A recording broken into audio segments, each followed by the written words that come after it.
We call our call to order. And welcome everybody here. Seems like we got a good many people. Some got smiles on their face and some got frowns. I asked him, was he all right?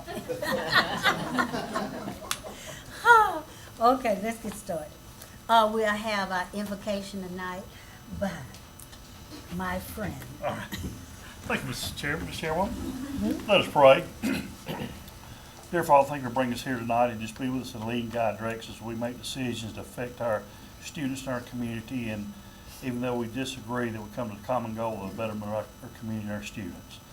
Be with our country in this time and the division. Just pray that you'll heal this division in our country and realize that despite people's political or religious beliefs, taking a life is not worth that. No. Just pray that we'll all look to you for guidance and direction, and just thank you for the many things you do for us. Lead and guide and direct us in Christ's name we pray. Amen. Amen.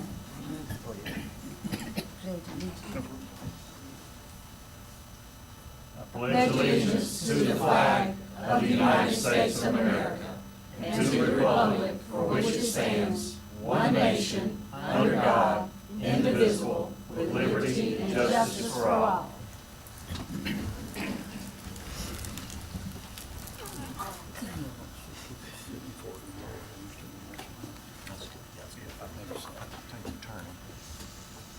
Now we have approval of the agenda. I hope everybody has had time and opportunity to review it. Do I have a motion to approve the agenda? Madam Chairman, I make a motion. Go ahead. I make a motion that we approve it. I'll second. It's been properly motion and second. Is there any discussion? We have a motion and no discussion. All in favor of approving the agenda, raise your hand. I think that's unanimous. The motion passes. A recognition of excellence A 2024-2025 achievement highlights. Yes, ma'am. Thank you, Madam Chair. On September 2nd, we were able to release our embargo data from SC Ready. That is the state assessment that is given to 3rd through 8th grade children in ELA, math, and then 4th and 6th for science. And I'm going to ask Ms. Elrod, I was looking for you, Ms. Elrod, I'm sorry. I'm going to ask Ms. Elrod if she would come on up. We have several schools that we would like to highlight based on their achievement and goals that they've achieved. Good evening, Madam Chair, members of the board, and Dr. Kelly. It's a great honor to stand before you today to recognize the remarkable achievements of three exceptional schools in our district: Midway Elementary, North Point Elementary, and Southwood Academy of the Arts for their accomplishment on academic achievement on SC Ready this last spring.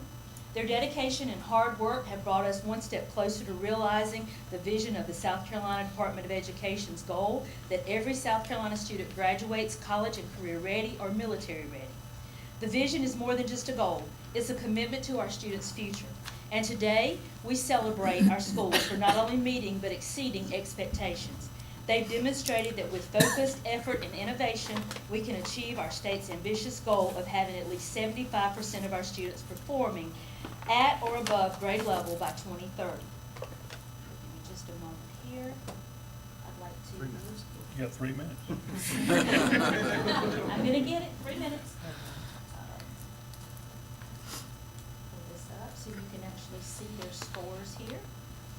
So once again, we're looking at 75% excellence in, let's see,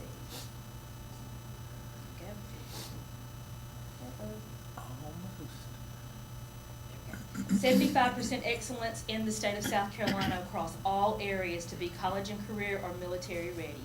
And for our data highlights tonight, we would like to ask Southwood, North Point, and Midway to come forward.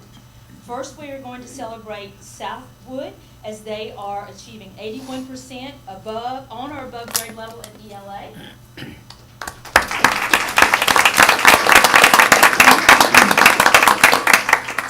Midway Elementary has also achieved above or on grade level in ELA at 77.1%.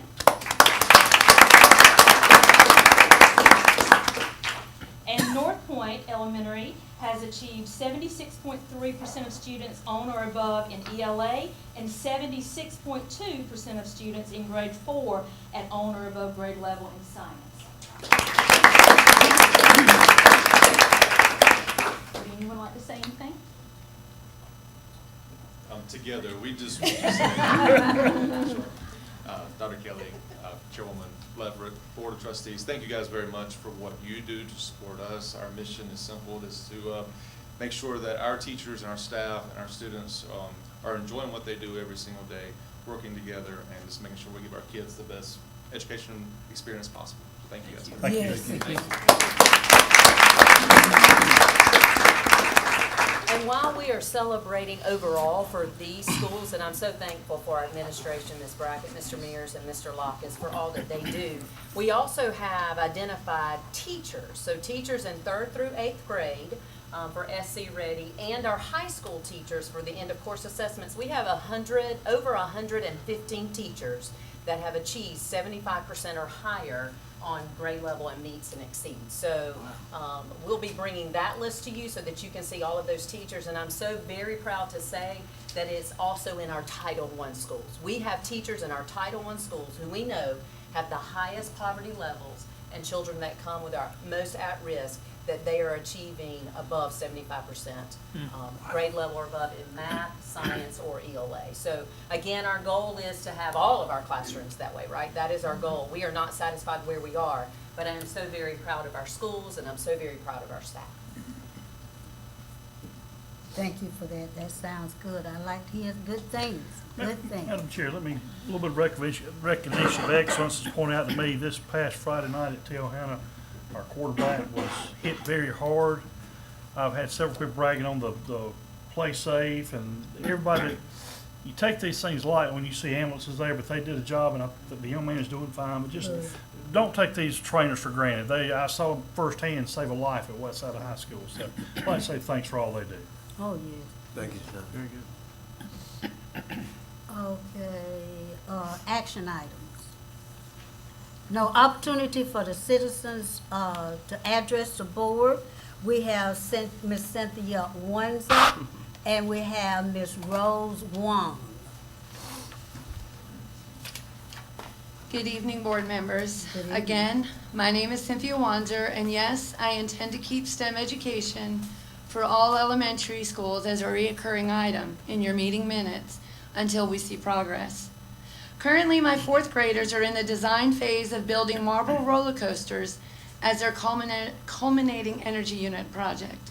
My 2nd graders, they're evaluating materials for bridge construction and design. Meanwhile, my preschool students are exploring the structure and function of rubber bands through geometric constructions on geoboards. While I could share student achievements all evening, tonight I'm taking a different approach. I'm typically not one to question authority publicly, but agenda items 7E and F compelled me to attend this evening when I planned on staying home. I recognize that your decisions involve many complex factors I'm not privy to, and I don't pretend to understand all of the intricacies involved. However, as Nevitt Forest STEM teacher entering my 3rd year, I want you to understand my reality. I have operated this entire program with 0 dedicated budget. During my 1st year, basic supplies and consumables were purchased, mostly items I had to estimate for the next 2 years without even knowing what my curriculum would be or what I would actually require. Despite this constraint, my students have achieved remarkable success. I have funded our program through my state supply allocation, 1 Donors Choose grant, personal funds, and countless hours researching free resources. I've applied for additional grants, but admittedly not my strength, without success.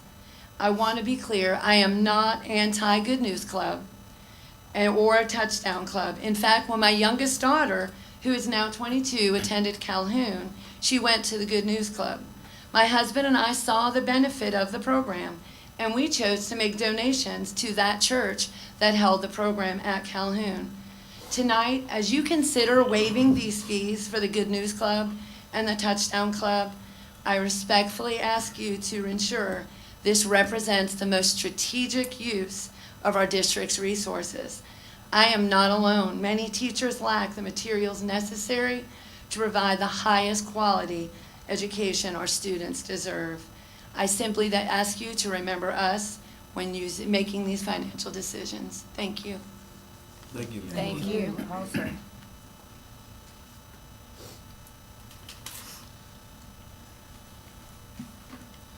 Hi, good evening. Good evening, Ms. Warren. My name is Rose Wong. I'm an education student at Anderson University.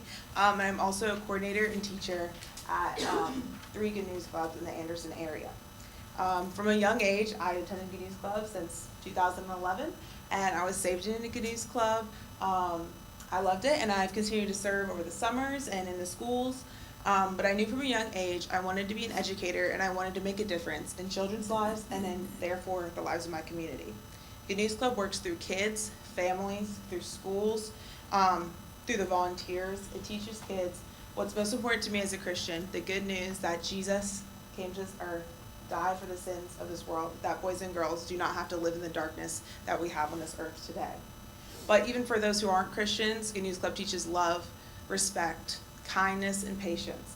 How to love your neighbors, how to show kindness to those who see things differently than you, that look differently than you, that have different beliefs than you, which I think is more important in this world right now than anything else, to teach this younger generation that. It works through our families. Those children are able to then go out to their families. We're hosting open house where those families can come in. They're able to see what Good News Club is all about. They're able to share a meal with us. It helps with our schools. I go, in my Good News Clubs, I go over phonetics. I go over spelling. I work with my ELL learners in both Spanish and English for grammar and pronunciation. It rallies our volunteers into a community of retirees, parents, AU students, high school students, to all come together and serve our students, serve the next generation, and grow into, and put our growth into them. I want to talk specifically about one of my schools I teach at, Holman Park, the primary school, so 4 and 8-year-olds, and they are the kindest and sweetest 4 to 8-year-olds you'll ever see. They love Good News Club, and they just love school in general. They love being somewhere where they're loved and they're cared for, and that regardless of what's going on at home, that regardless of the DSS case that they have going on at home, regardless of the homes they're going from, or just anything going on in that child's life, they have an adult that loves and cares for them every Thursday afternoon to show them Jesus' love and to show them the kindness and respect they deserve. We do, last year we did Christmas gifts where they wrapped up their favorite candy. I sent it home with them. We did a 2nd grade graduation for them, which I thought was super cute. But overall, it's just a place for them to feel cared for in general, which is a great addition to the love and care they already see from our teachers in Anderson District 5 schools. And if any of you have the opportunity to come see what goes on in the Good News Club, I also would love to see how we're able to pour into these students and how they're able to therefore pour back into us. Thank you. Thank you. Thank you. Ms. Warren. Okay, number 7 on our agenda is action items. A, August the 19th, 2025 board minutes. We did those. And B, policies. A, policy BEA, live streaming of board meetings. And B, policy GCLE, encumbered time. All of these are first reading. And C, 2026-27 draft modified school calendar. D, superintendent evaluation instruments. E, Good News Club waiver of fees. And F, Anderson Touchdown Club waivers of fees. We will start off with, we did our board minutes, didn't we? Yes, ma'am. Okay. We've, Policy. we have approved the board meeting minutes. No, we need to No, approve these are that. Oh, I thought we did. Oh, we did the agenda. Okay. Thank you for helping Ms. Lavert, okay?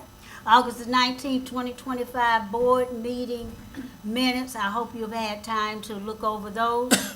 Could I get a motion? Madam Chairman, I make a motion to accept the August 19th, 2025 board meeting minutes as presented. Second. It's been properly seconded that we take the minutes as read. Is there any discussion?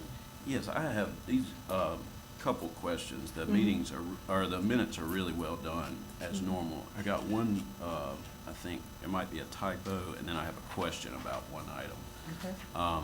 Under opportunity for citizens to address the board, Ms. Cynthia Wanzer was the only one who signed up, and her name is correct the first time it's mentioned, but the second time it's mentioned in the last sentence, it says Ms. Windsor rather than Ms. Wanzer. Okay. So if we could change that. And then the second point is, Ms. Hurd, could you look at a copy of the minutes? Because I'm about to ask a finance question to make sure it's, make sure that the minutes reflect this appropriately. Let's see here. This would be the third point under monthly financial report. Let me know when you get there. It says fund balance of the general fund as of July 25. The fund balance of the general fund was approximately $700,000, down from $2 million in July 24.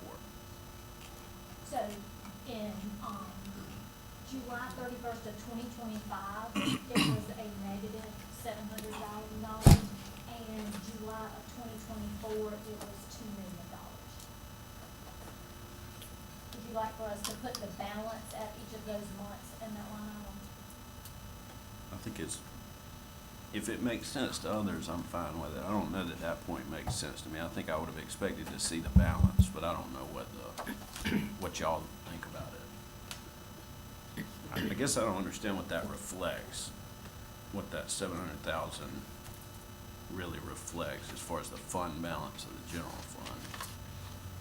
Wouldn't the general fund balance be a far larger number? Because it's the first year, it's probably the current month's fund balance. Okay. If it makes sense to others, it's fine. I would need to see the numbers to tell you Okay. exactly. Okay. If it looks right to you, I'm okay with it. Just wanted to check. Well, I think I'm sorry. I think before we approve that item, if there's some corrections that need to be glossed over, or if we need at least be certain that we have it correct, let's don't approve that particular bullet point. Let's pull that. Let's approve the other portion that we can approve, if that's possible, or let's just table that until we get an answer. Yeah, Rather I than would feel approve better, it. let's get you the exact numbers Yeah. since Okay. it's Thank you. a month now, and I've looked at some numbers, I don't wanna make an assumption and tell you something wrong, so I would like for the minutes to reflect exactly what we discussed that night. Okay. So I'll Thank you. work with Ms. Wright, if y'all don't mind, and we'll get you a correction and bring it forward at the next meeting to go with this. Is that how y'all like? Yeah. Madam Chair, in light of the current occurrence, I make a motion that we table the approving of the minutes for that particular meeting until we get further answers and clarification. Second. So it's been properly second, but it's like the fund balance is whatever your report is, Ms. Hurd. Yeah, it's whatever your report is. So yes, could I get, So, in discussion,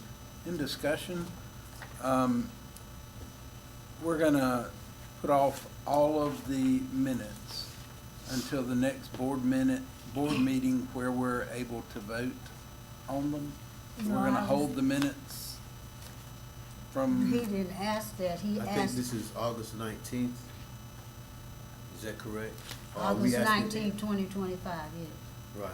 But I was thinking he was, Are we pulling that particular section of the minutes, or are we gonna table that entire minute until we get answers? I thought we was pulling that, report, that monthly finance report. But is it feasible, are we able to approve the minutes as a whole if part and parcel, we have not gotten an answer on that particular question, is that right? It seems best to do what you're saying and just table the approval of all the minutes. That's what I But- thought. I agree with But- that, in case, just make sure we get it all at one time. We catch two sets of minutes next meeting. So it's been approved, motion and all, so all agree, raise your hands. Now, I don't think did we have a second on that? Yes. We did, okay, I'm sorry. I stand corrected. Could I suggest that we, instead of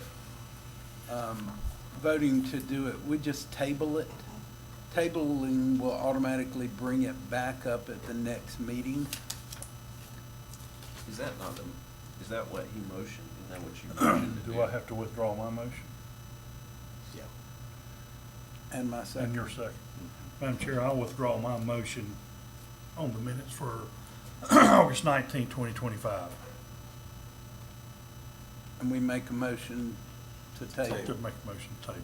Is that your wording had table in it? That's correct. Okay, good, yeah, that's fine. Okay, we get a motion of tabling the, minutes for August the 19th, 2025.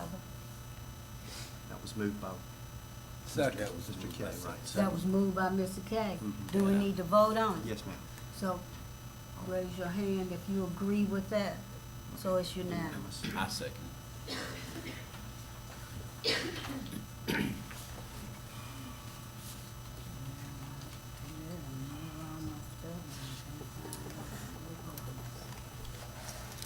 Okay, policies. A, policy BEA, live streaming of the board meeting. Yes, ma'am. Madam Chair, I'm gonna ask Mr. Newton if he'll come forward. He's gonna present this policy and what we need to do. Thank you, Dr. Kelly, members of the board. Come to you tonight with a pretty simple policy, but very impactful, BEA. Earlier this year, the General Assembly passed Senate Bill 77. It was unanimous in both chambers.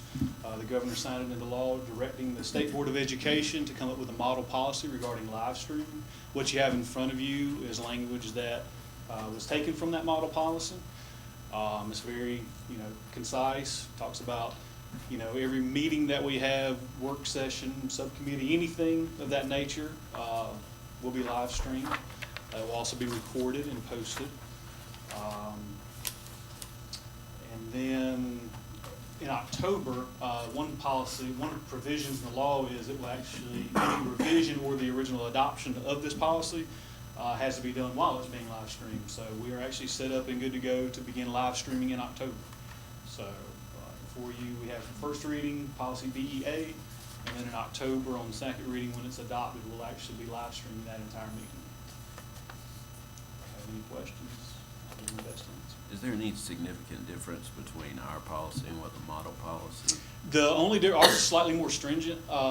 There's a provision in the state law in the model policy that says if there's technical difficulties, it gives you 7 days to post a video, but truthfully, we post the videos within 2 days anyways. Okay. And I've talked to Mr. Crittenden about it. I mean, if we're having trouble posting something in 2 days, 7 days wouldn't help us. I mean, we've got those videos.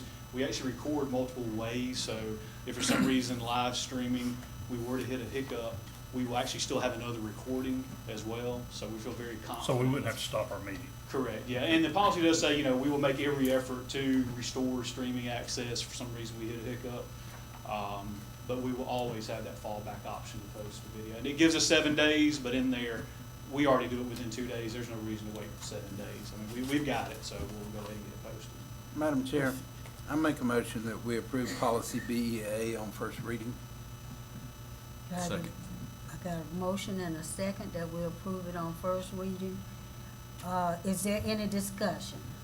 Well, I have not a question. I would like to say that, while I do appreciate our good governor's timely response in dealing with live streaming and being forthright in all of our meetings and making sure that we have full transparency, I would also appreciate their due diligence and timely response to other matters that we put before the governor and our legislative body. And that was the discussion. All in favor of approving the first reading of this policy BEA, raise your hands, please. Unanimous. So the next policy is GCLE, incongruent time. Yes, ma'am. I'm gonna ask Mr. Galloway if he would come forward. This is a current policy that we already have adopted, but we would like to make revisions to it based on state guidance. So I'm gonna let Mr. Galloway talk with us about that. Okay, good evening, Madam Chair, distinguished members of the school board, and Dr. Kelly. Recently, the State Board of Education updated the statewide policy regarding unencumbered time to include school nurses. This change was made in response to the requirements in this year's General Appropriations Act. It states that funds appropriated through the Department of Education for school districts The department shall work with school districts to incorporate, where practical, school nurses into the statewide policy outlining penalties and exceptions to the unencumbered time requirements. The local school board must adopt any revisions to the statewide policy on unencumbered time into the local unencumbered time policy at a regular scheduled meeting within 3 months. In 2023, this board adopted policy GCLE, which is unencumbered time, which you have before you. Tonight, I propose that we revise policy GCLE to include language extending the same provisions to school nurses. You will see that highlighted on the back of your, or I don't know how your pages are, but it should be highlighted in this policy, and it reads, the principal will include school nurses where practical in the provisions of unencumbered time outlined above to the same extent as eligible teachers.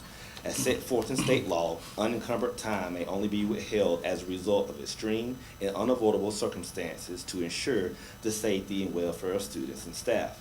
In the case of school nurses, such circumstances could include, but are not limited to, medical emergencies or an insufficient number of staff to provide necessary services in the absence of a school nurse. The penalty listed above for the intentional failure of a principal to provide school nurses with 30 minutes of unencumbered time where practical will also be applicable. Adopting this language ensures that the Anderson School District 5 remains in full compliance with state requirements. Presently, our nurses generally take their lunch on their own, but this will be an extension of this moving forward, working with principals, ensuring, for example, we can have the unencumbered time happen 15 minutes prior to lunch and 15 minutes after lunch, but we'll work with our principals to ensure that it's going across the board. And again, we'll be in full compliance with what our state expectations are. So that is my recommendation for tonight. Madam Chair, I'll make a motion, we accept this policy. So moved. Presented. I didn't get to say, Second. didn't get to say it, okay. Yes, Mr. We have a motion and a second on, GCLE. Is there any discussion? My only comment is if we can get them 30 unbroken minutes would be beneficial. 15 here and 15 there is, I know how many of the nurses in those schools that have lots of patients, lots of guests that come in. 30 minutes means a lot. I know it means a lot to the teachers. That's been an important. Yeah, I agree. I'd like to see it all together if possible. So what does it look like if a student needs the school nurse, but they're on unencumbered time? So that's where the real practical part comes in. They have to stop. And we have some, first of all, we have some great nurses, and we've been fortunate enough through your support to have a nurse in every building. So we do appreciate that. As a matter of fact, I like to recognize Nurse Bolden, who's our Director of Nursing Services, who does a phenomenal job, who doesn't mind stopping what she's doing to go. And our students coming in with all sorts of concerns, tube feeding, things of that nature. So the fact that we have a nurse in our building does mean a lot. So what they would do, they would stop what they're doing, if they're eating lunch at the time, and they will attend to that emergency. We have a student that comes in, their nose is bleeding or whatnot, and they do understand that. And that's where we put emphasis on that part of where practical. And then once it's taken care of, then they can resume. We have some great principals as well. They'll go in there and supervise or do with it if need be. So we should be okay. And the state is asking us or telling us to do this? Yes. So we currently have one for our teachers. And so that went into place in 2023. And so now we're just adding this language for the nurses as well.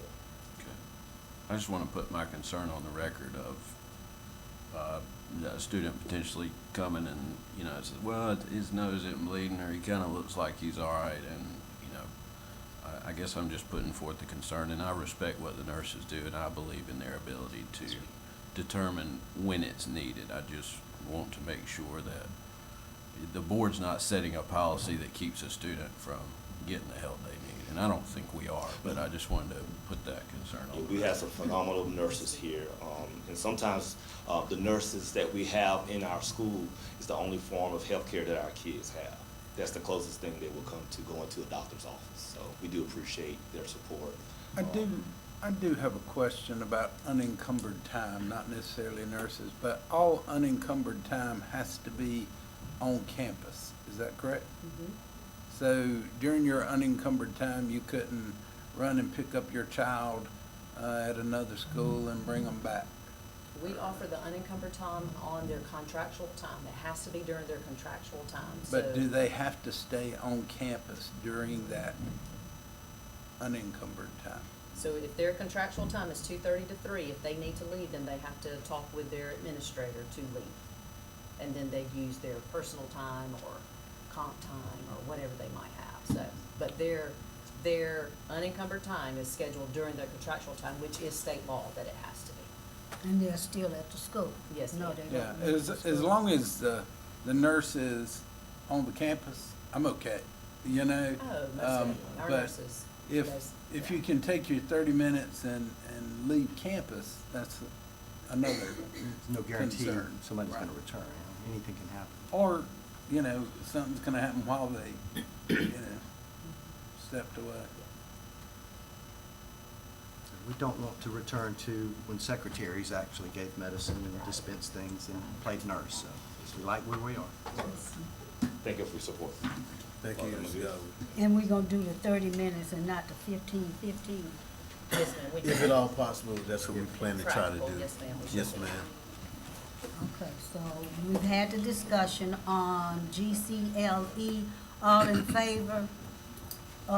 Did I get a motion? Make a motion, we accept, policy GCLE unencumbered time, first reading as presented by administration. Second. Okay, properly second. All in favor, raising your hand. All opposed? So it passes unanimously. Okay, let's get to 2026-27 draft modified school calendar, first reading. Yes, thank you, Madam Chair. It's hard to believe that we're already discussing the school calendar for the 26-27 school year, but we are. And so Ms. Bufford and her team, Mr. Smith, have been working diligently with the other 4 Anderson County districts to come up with our academic calendar that is modified. You are getting this to look at it. There is one slight change from what was included in your packet. Since your packet has been released, they've added an additional inclement weather day. Any inclement weather is outlined with a purple square or purple border, so they have added November 2nd. So, and taken away one day, it looks like. So Ms. Bufford, if you want to explain that, and then we'll turn it over to you. Thank you. Good evening, Madam Chair, Vice Chair, Superintendent, and esteemed members of the board. Good evening. I am here, like Dr. Kelly just said, to go through the proposed calendar with you all. So this takes a lot of effort.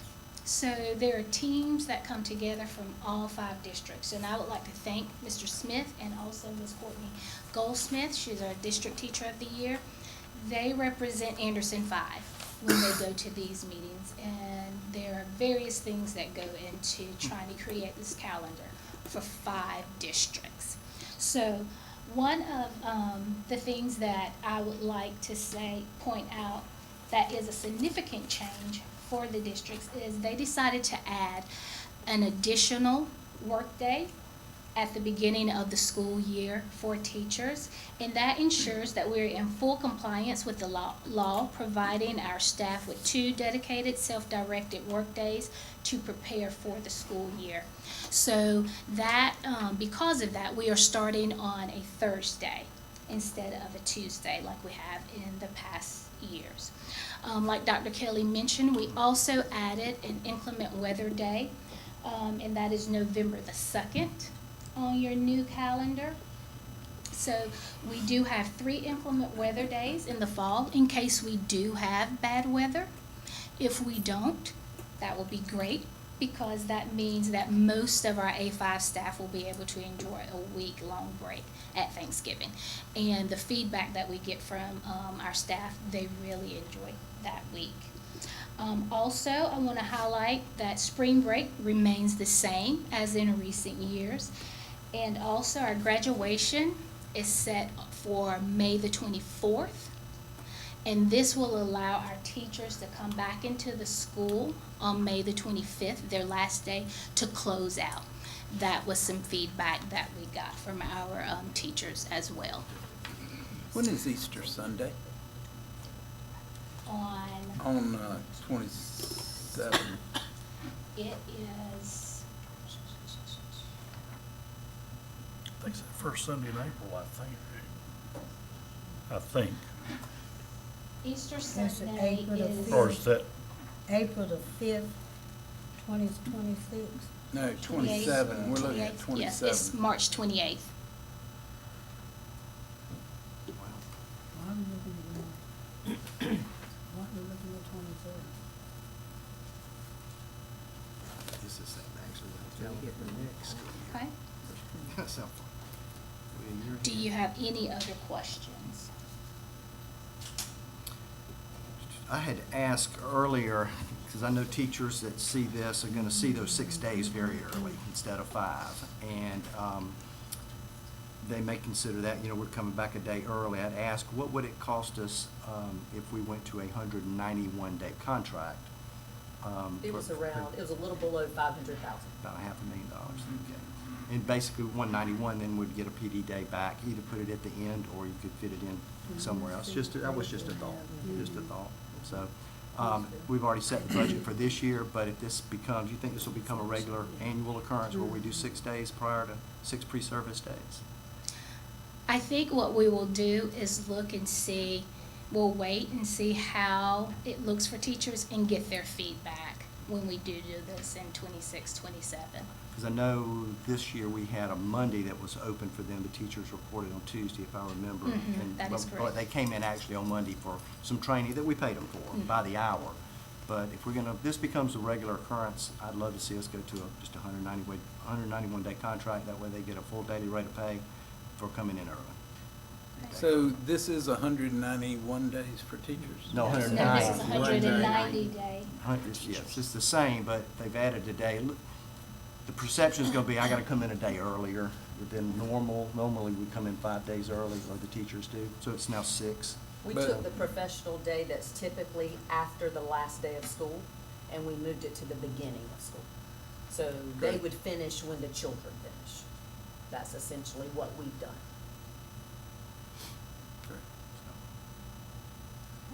So on your calendar in April, you had Easter. I didn't look, Madam Chair. They said it was the 28th of March, Easter, 28th of March. Okay, it's just not on mine. It's Okay. just not in the way. When you said simple, what we were doing. All right. Anything else? Thank you, ma'am. All right. Thank you. I do have one question. Yes, I do. Are we moving spring break around each year, or it's been the last week for the past several years? I'll let Ms. Elrod. Ms. Elrod worked with the calendar committee several years ago because that was a discussion that we had with our community members. Yeah. And we wanted to be consistent with what we did, so we talked with all the districts, and so I'll let you fill them in on what we So did. the calendar committee that year decided to come to a compromise, and instead of juggling back and forth to avoid holidays, Easter, et cetera, we would set it at the same week every year, which would be the last Monday in March. And that would just be consistent every year without any change moving forward. Thank you.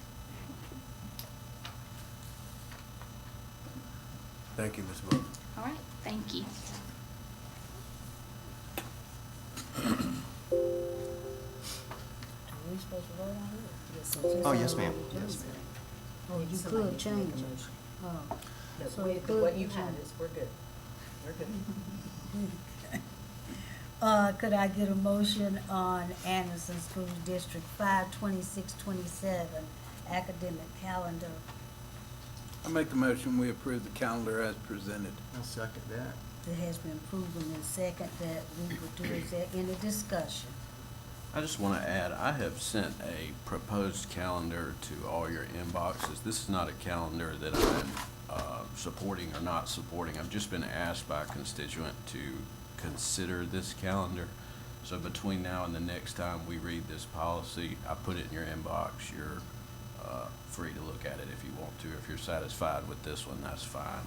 I just want to read 2 highlights of what I think they would appreciate me entering and advocating for. I'm not advocating for this one, but explaining what the premise is of this calendar. The premise is that it says summer break would start May 22nd and would return on August 1st. And this would allow, let's see here, excuse me. This would allow,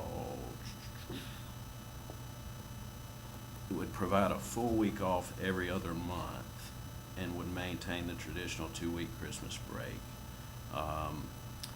More consistent breaks throughout the year can help reduce student-teacher burnout, improve focus and productivity, and create natural opportunities for families to plan time together without disrupting the flow of instruction. Teachers would have more balanced periods of recovery, which could contribute to retention and job satisfaction, while students would return from each break more rested and ready to learn. So I just want to acknowledge they put a lot of thought into it and, put forward what the pros of it are. Again, I'm not advocating for it, I just wanted to put it all in your inbox, so it's there now. Thank you.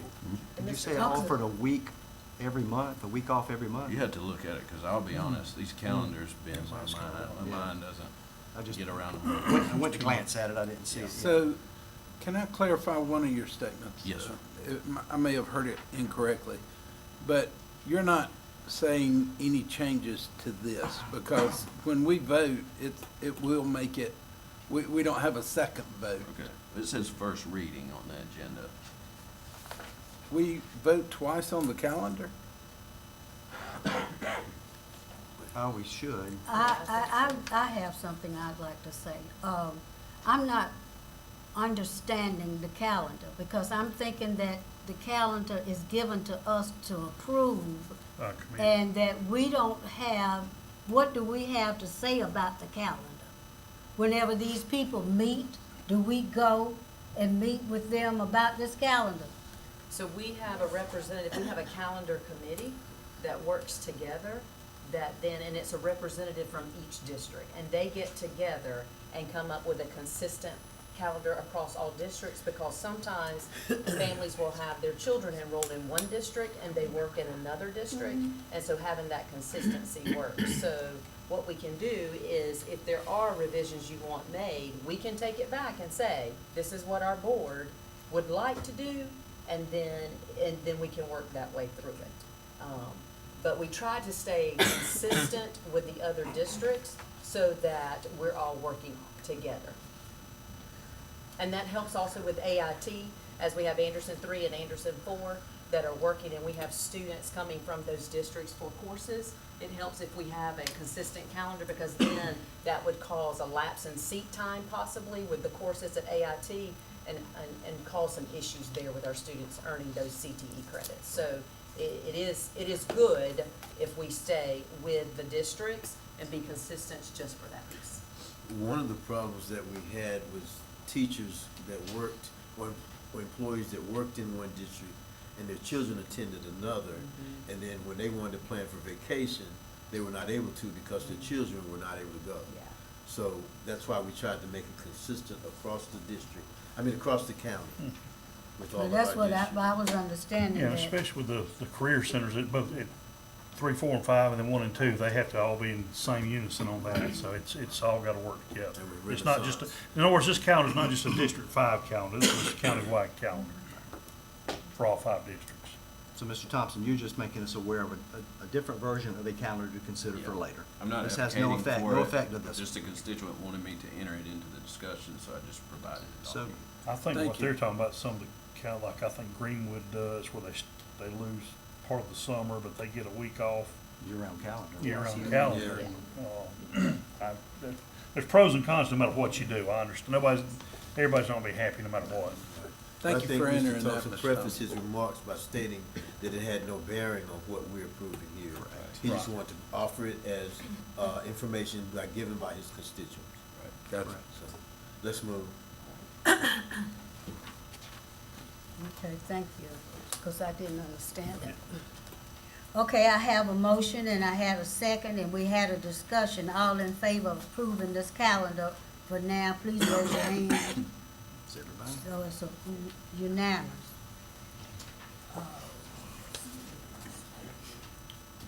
Superintendent and evaluation instrument.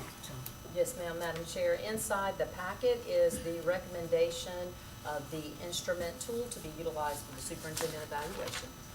Madam Chair, I make a motion that we approve the superintendent evaluation instrument as presented and conduct that evaluation on October 21st, which is the next school board meeting. I'll second that. What did you say now? Yes, ma'am. I made a motion that we approve this superintendent evaluation instrument, which are Okay. these Okay. questions that have been put forward, but conduct the evaluation at next month's meeting, which would be October 21st. Okay. And I think Mr. Duke seconded that. Okay, it's been properly second, and do we have any discussion? Yes, ma'am. Madam Chair, I think that's cost prohibitive. I think we paid our attorney to come from Columbia to be here tonight because of the evaluation. Now, I'm not sure what her rate is to come down each month to do so, but I mean, I'd like to have that extra money to use for something else toward the students as opposed to passing that cost on and charging another rate for her to come back for us to do something that we can do tonight. Okay, well, see, I was thinking that we was passing it as it is, and then we was gonna work on it some other time for the next year. I agree. I think that's what we had originally thought was going to happen, but I think his motion is that we approve the tool, Uh-huh. but we don't do the evaluation until next meeting. Correct. I'm in favor of just going ahead with our plan and voting to approve the instrument, but having the evaluation done tonight while our attorneys are here and we're prepared.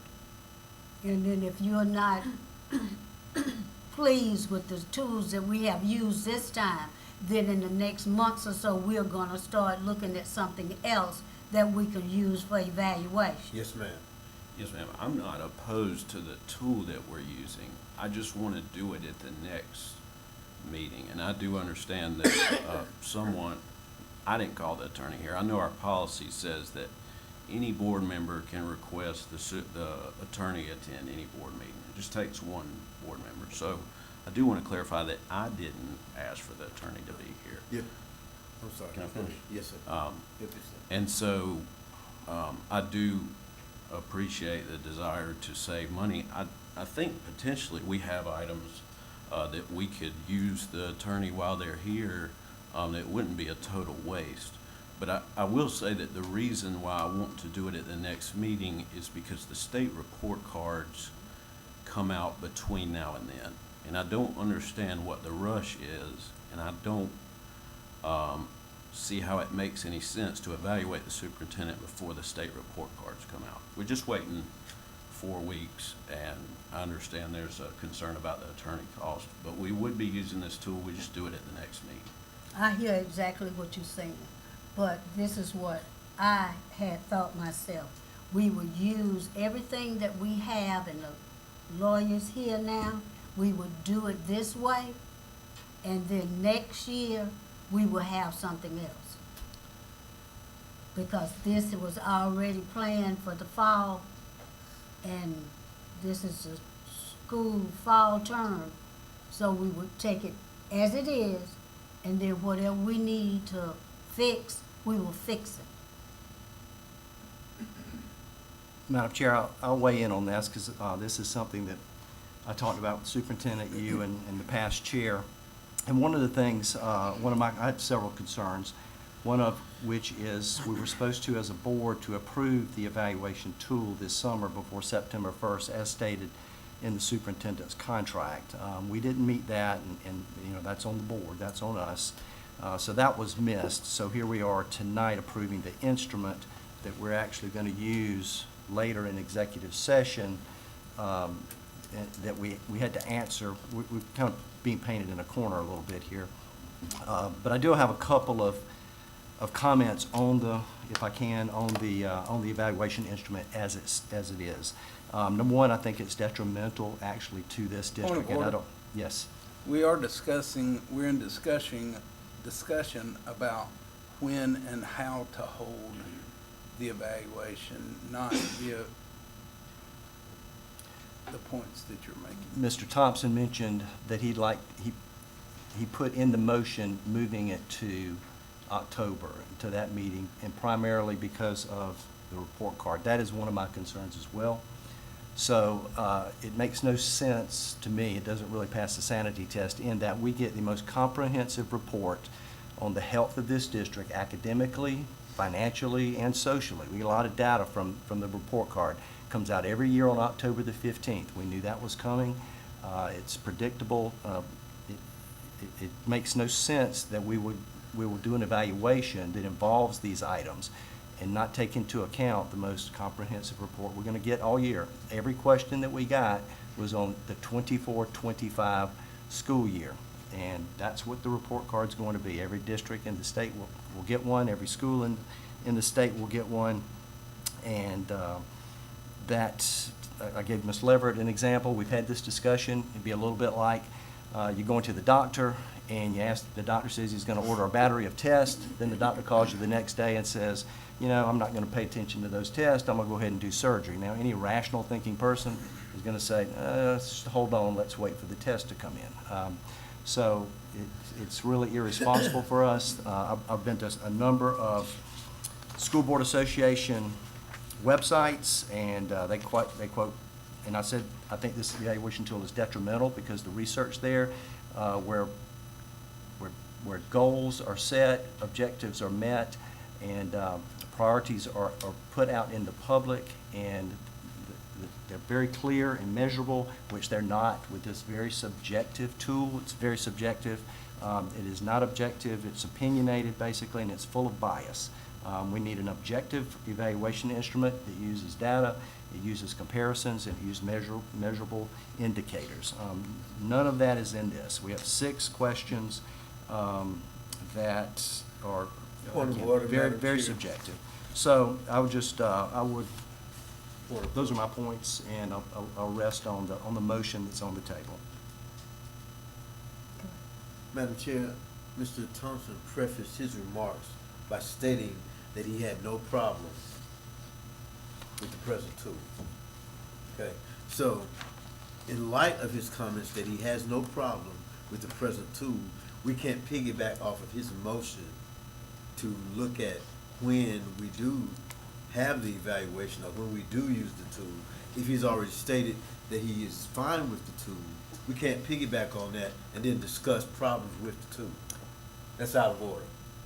So either we move forward. In fact, go ahead.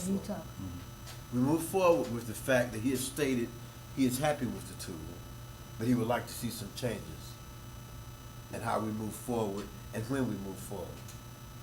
Okay? So that's where we are. Not, oh well, I've got problems with the tool. That's not where we are. He's already stated he's happy with the tool.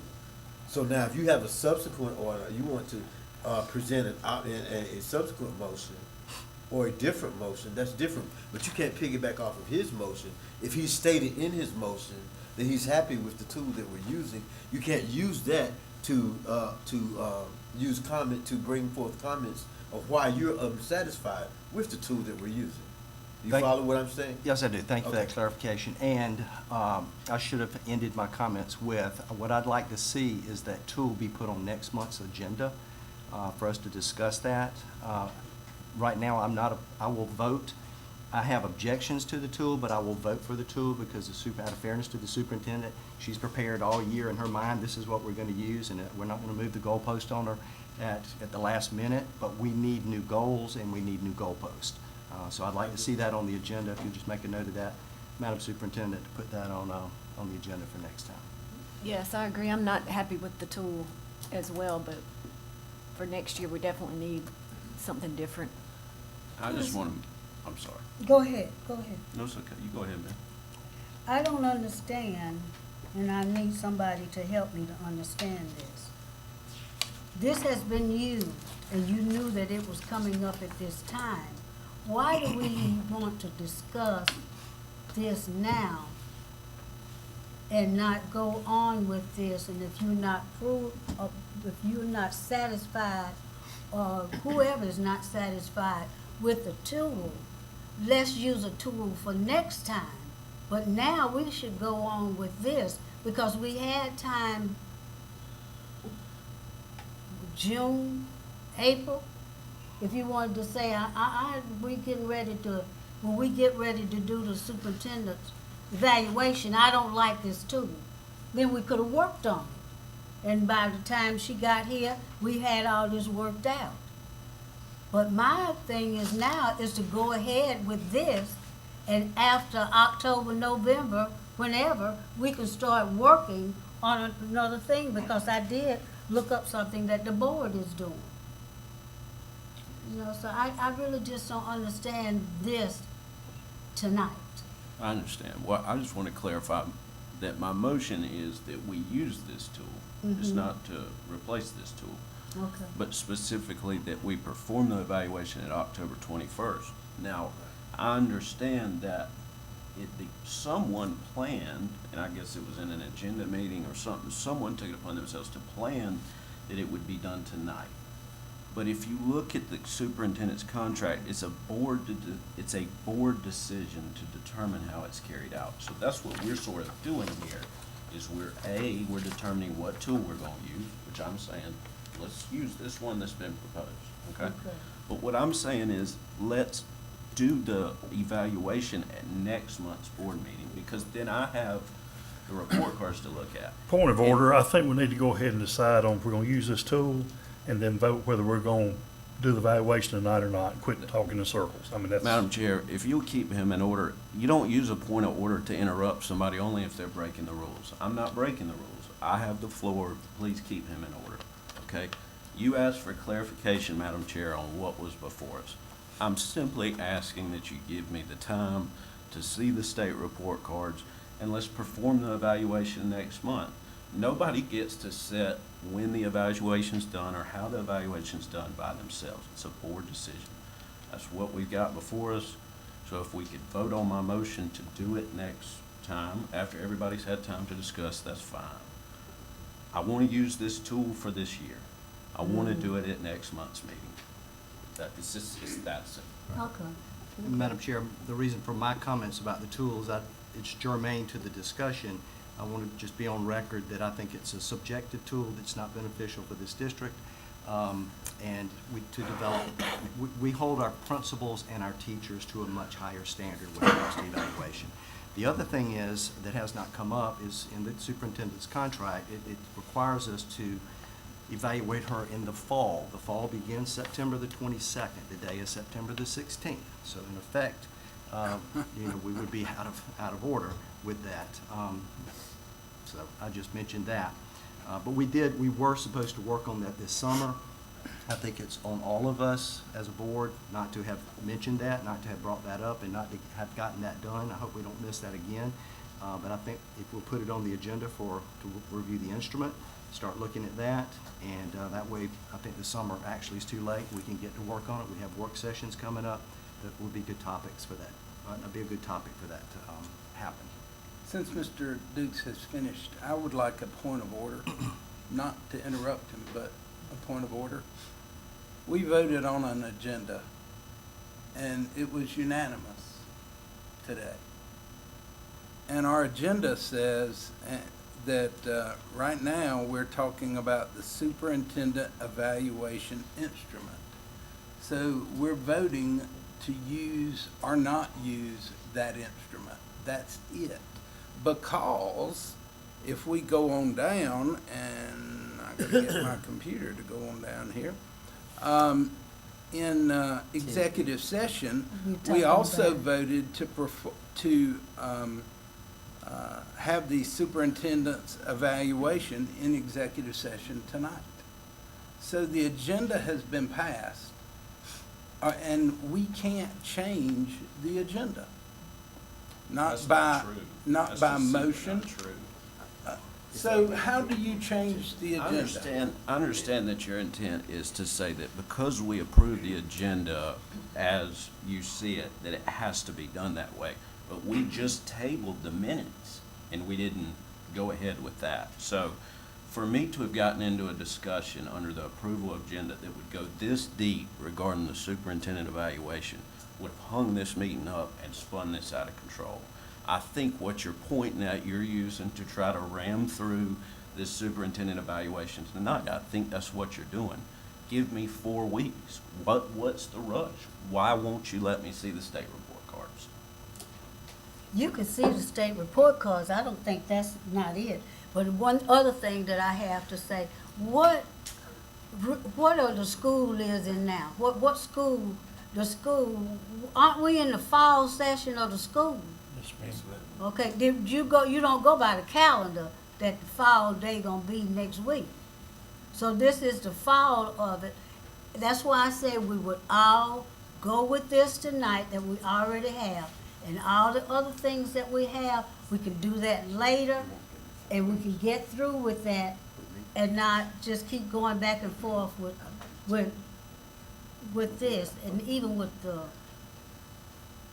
okay. It has, It's a motion and second. there's been motion and second, and we just been doing discussion. Okay, so we finished with the discussion.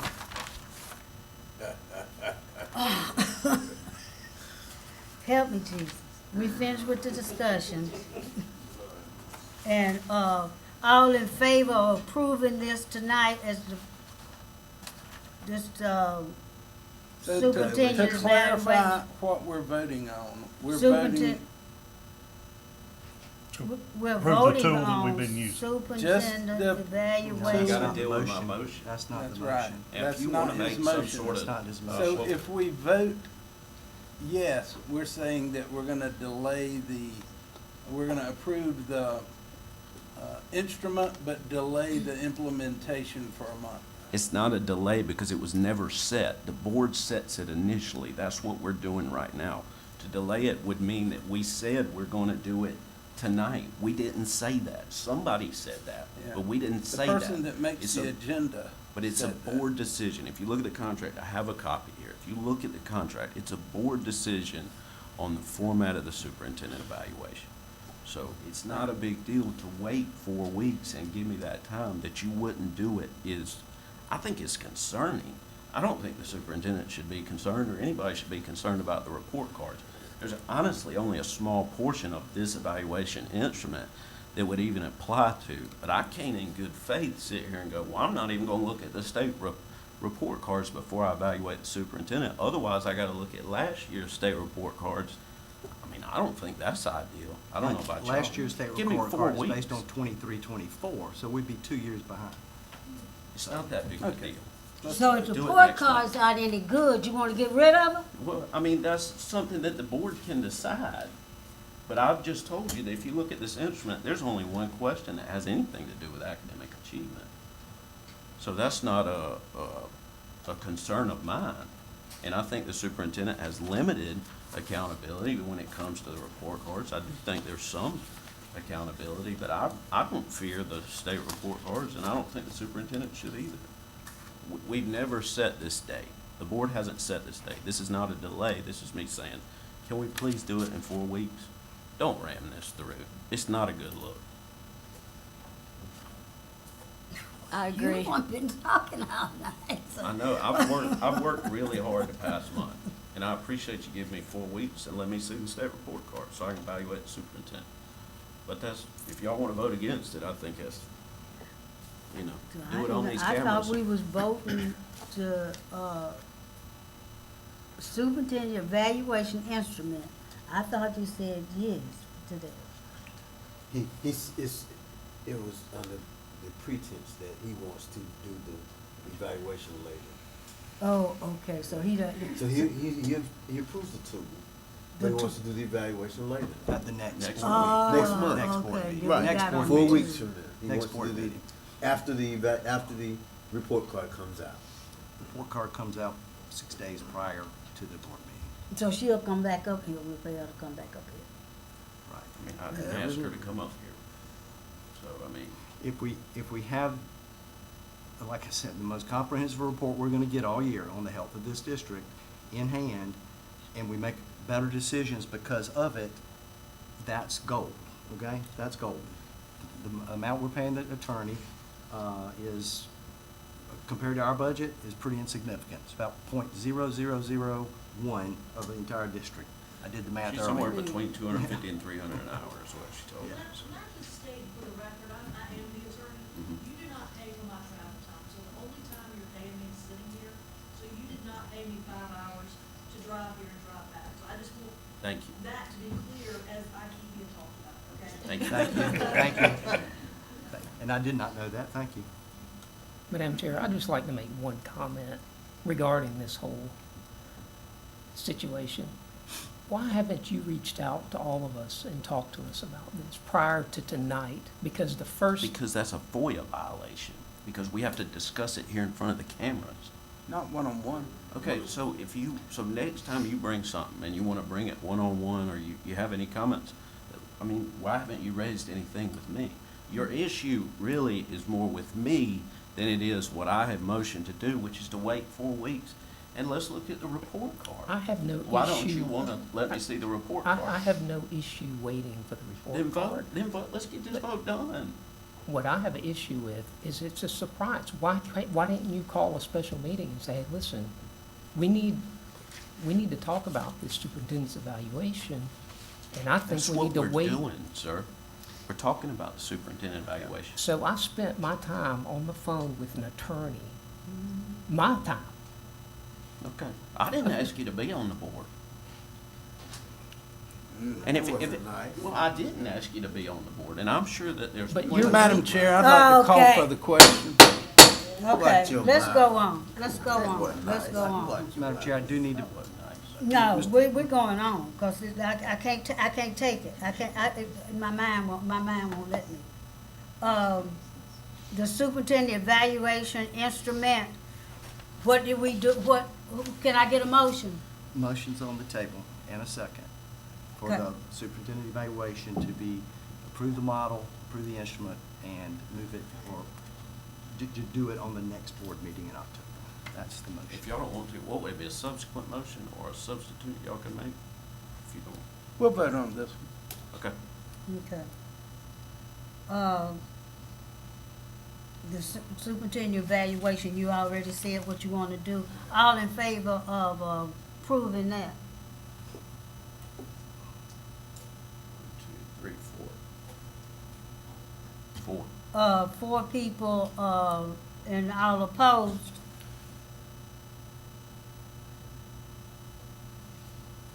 Five. 5. Okay. So the motion did not pass. Madam Chair, Uh-huh. I make a motion that we approve the superintendent evaluation tool. So didn't it just Second. die? Second. It's been second. Any discussion? Yes, ma'am. Did it not just die when we voted it down? No, How do you determine that? Wouldn't you have had to amend the motion? no. Your motion was to approve the tool, but have the vote for the evaluation next month. That So you mo- should that have motion, amended the that motion failed, That- okay? So now the new motion is to approve the tool and move forward as stated in the agenda. So, You but- follow?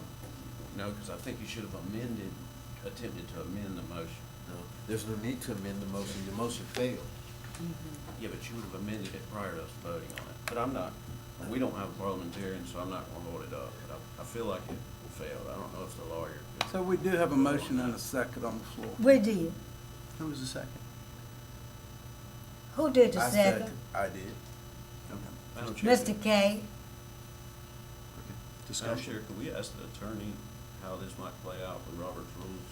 Whether the motion failed and is dead or what's going on? Since she's here, we can use her. I'm not a parliamentarian, but Okay. we had a motion on the floor that was specific for approving the evaluation, but it was modified because you said October 21st. That failed. There's now a new motion to Okay. approve the evaluation for today, so those are Thank two you. separate motions. Thank you. And under discussion, because you'd asked for discussion, just to clarify, in the agenda meeting, I attempted to try to get this moved to the October meeting, and that was not the whole thing to the October meeting, so. Thank you. Simply because we were supposed to do that this summer, and we didn't do it, and that's all of us, so. I think we need to start discussing, because then we have 5 to 4. we Yes, got a new ma'am. motion. Motion's We got a new carried. motion. Yes, ma'am. And a And we discussion. just voted on We can it. move. Did we just vote on it? Man, we can move. Okay, thank you. That's what I was Okay, section 34. No, we did not vote. We need a vote. We We need a vote for the We second. need to vote motion. on the second motion. The second motion, and I'll restate it, was to approve the superintendent's evaluation instrument, And there was a period. second on that.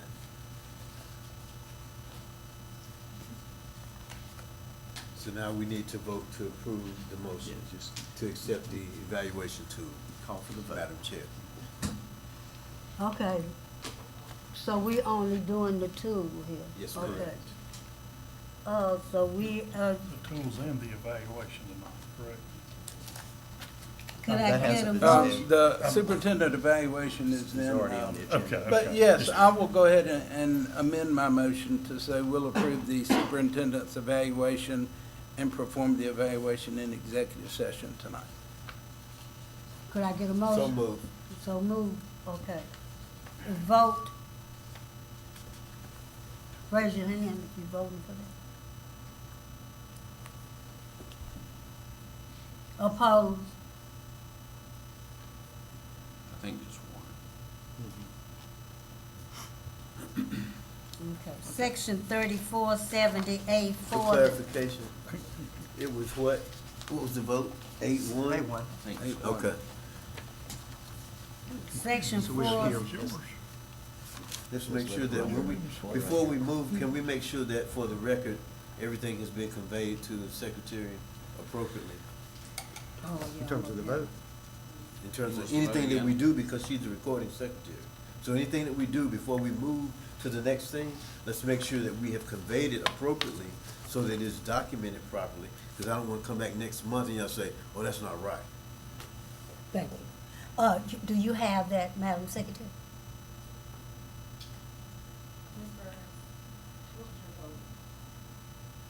What was your vote? I voted for it.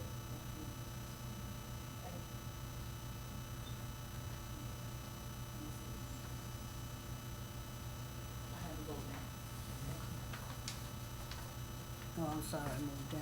E, Good News Club waiver of fees. Madam Chair, I'd like to make a motion to waive the fees of the Good News Club or any organization that makes such a request upon the discretion of the board. Second. Any discussion? Madam Chair, I'd like to read the request from the Good News Club. The subject, dear members of the Anderson District 5 Board of Trustees, first I would like to thank you for support of the Good News Club program over the years. We are thankful to have Good News Club running in each of the 11 elementary schools in District 5, and that your support makes that possible. Secondly, I'm writing to respectfully request the Board of Trustees to consider waiving the rental and custodial fees currently being charged to conduct the Good News Club. Our chapter of Child Evangelism Fellowship serves Anderson, Greenville, Oconee, Pickens counties, coordinating with 8 school districts to provide Good News Club in 92 elementary schools. Anderson 5 is the only district to charge any kind of rental or custodial fee. Last year, CEF paid over $15,000 in fees to operate Good News Club in Anderson 5's 11 schools. For a small nonprofit, these costs are substantial and place a heavy burden on our budget, resources that could otherwise be invested directly into serving students, providing materials, and equipping volunteers. We deeply value our partnership with Anderson 5 and our opportunity to serve the students, families, and staff of your schools. By waiving these fees, the district could bring its policy in line with neighboring districts, remove a significant financial barrier, and allow us to continue to strengthen the impact of Good News Club in your schools. Thank you for your time and thoughtful consideration of this request. For every child, every neighborhood, every day. Kinley Prince, local director of the Good News Club. And I would like to say I do believe in this mission of the Good News Club, bringing the gospel into our schools, so much so that I volunteer at Concord Elementary. It's my belief that the gospel of Jesus Christ is the hope of the world and of our children. Is there any other discussion about that? Yes, ma'am. There's a couple of points in terms of the law and our policy that I just want to, because I know we've had some discussion in prior meetings about this. In the law section, and I'm treading on thin ice with the attorney out there, but 5919-125 says leasing school property for particular purposes. Each board of Trustees may lease any school property for a rental which the board considers reasonable, or permit the free use of school property for, one, civic or public purposes, or the operation of school-age child care program. The number 2 is how we get the YMCA in here, and we don't charge them because it's a state law that we have an after-school or before and after-school program. So the Y does that, and we give them those facilities. But I think everybody would agree that the Good News Club serves a civic and/or public purpose, or both.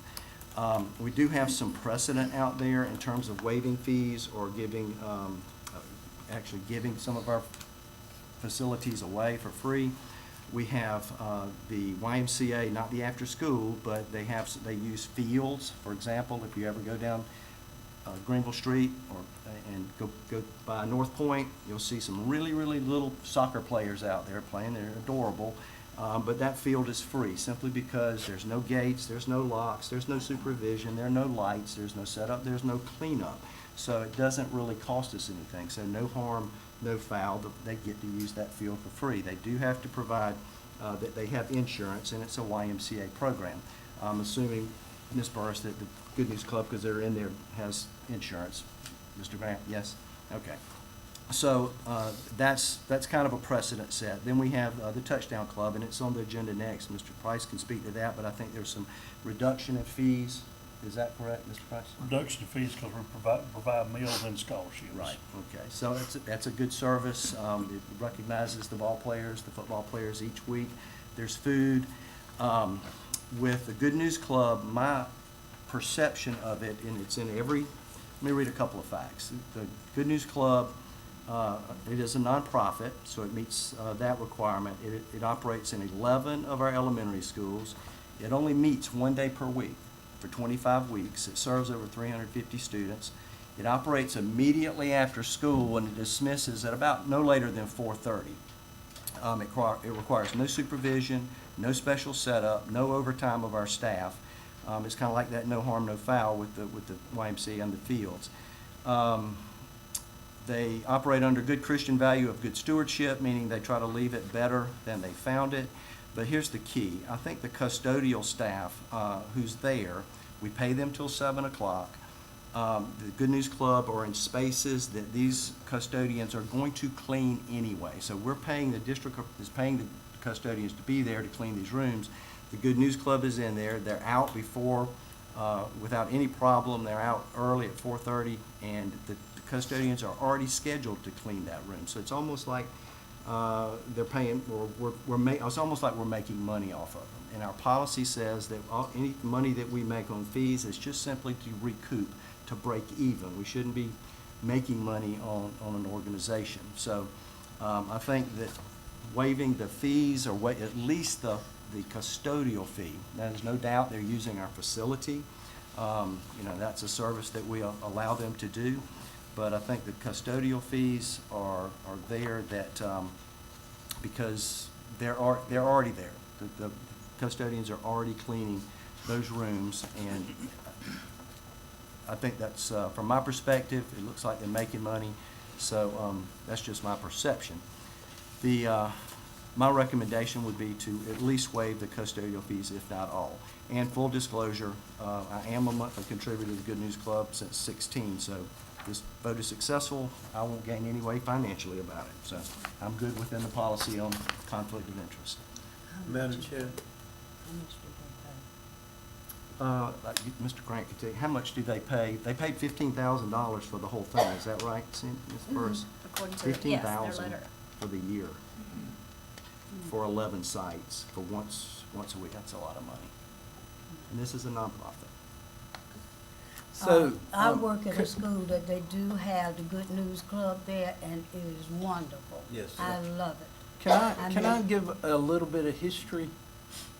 The Good News Club sued our district over this, basically the same thing, requesting that our fees be waived.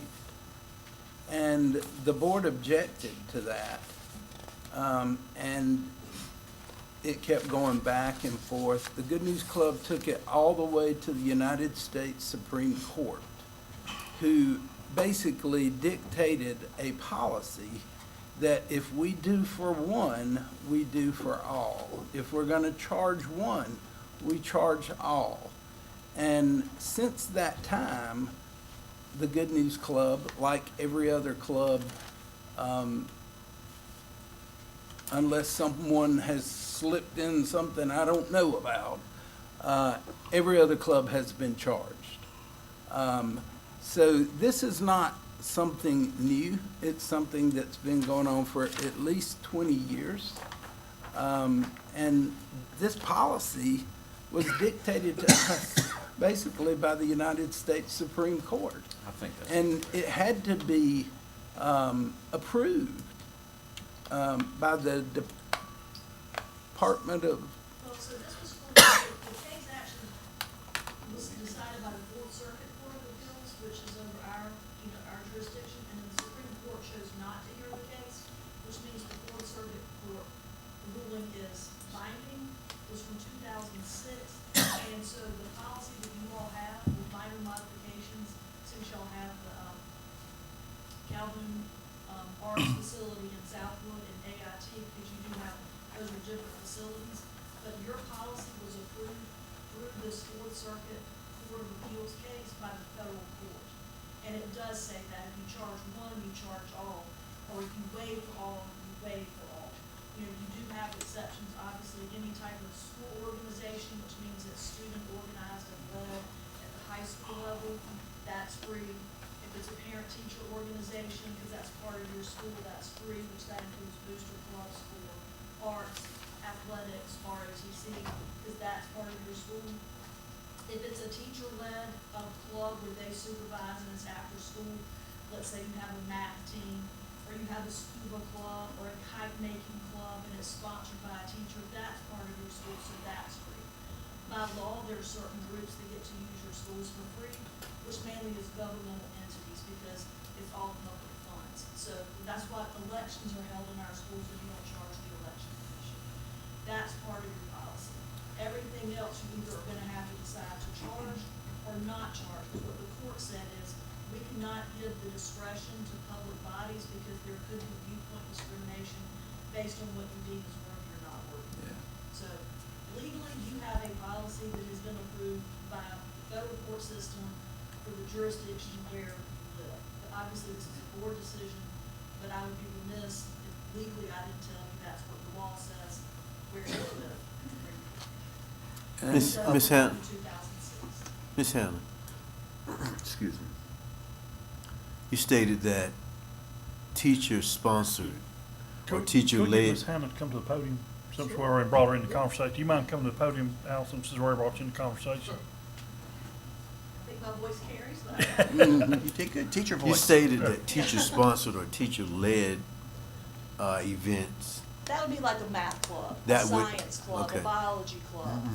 Most of the Good News clubs that I have witnessed or worked in school where they had Good News Club, there was a teacher that was part and parcel of what was going on.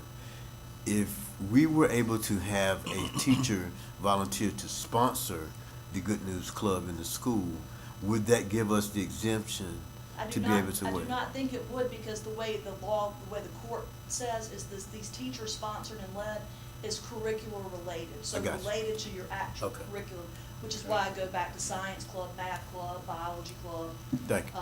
photography, if And you have a photography over, teacher. over the years, we've had churches use our buildings, Right. and we charge them. Right.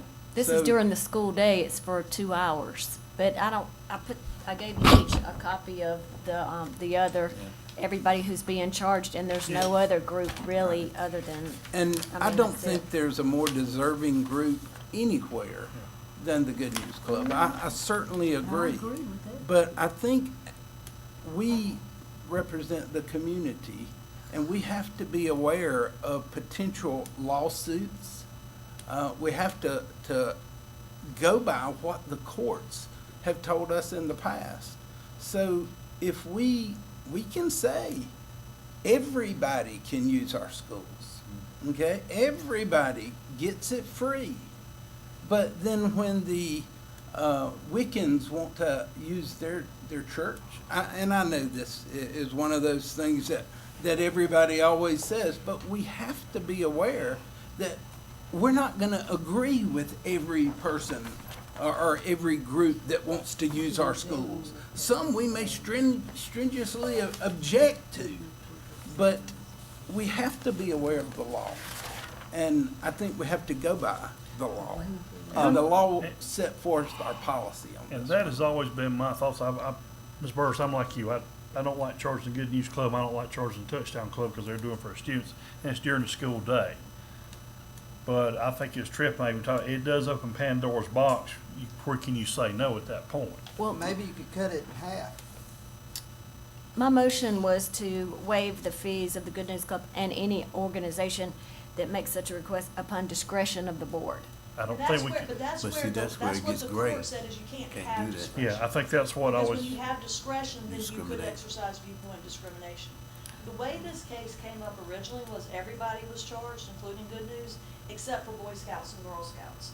Because they had been using the schools as far as the research went, and Mr. Dukes, you were here at the time, I think you helped, but back to the early seventies. It went way back. At Yeah, it was least, way as- back. that's as far as we could determine at the time. Right. We had in our policy Yeah. in the district's best interest, which is not there anymore. Right, and that's what the court said, we can't do that. And so it was all, Boy Scouts and Girl Scouts used it for free and everybody else was charged. And the court said that was viewpoint discrimination. And then when it went to the Fourth Circuit, they said, you can't have that discretion, even if you're saying in the best interest, because that gives you as a board the ability to say what you like and what you don't like. And as a public body, you can't do that. So they basically said, you can charge all, or you can charge none, and then they had those carve-outs, you know, for the school organizations and things of that nature. So that's how it came about, was really Boy Scouts, Girl Scouts, and Good News Club. Allison, if, I know, and these, like Ms. Burr said, and the Touchdown Club is all during the school day. But if we have churches that use it on the weekend, which is not, is it okay to charge them since we've got to have someone here to open the buildings and watch it? So that it's a inconvenience for our employees to be there. Is it okay to charge those who use it off after hours?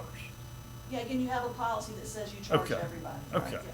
So, But I guess the That- question, I'm sorry. well, I brought up, let me ask this, if we amended this motion to take the Good News Club out to allow for waiver of fees or reduction in fees,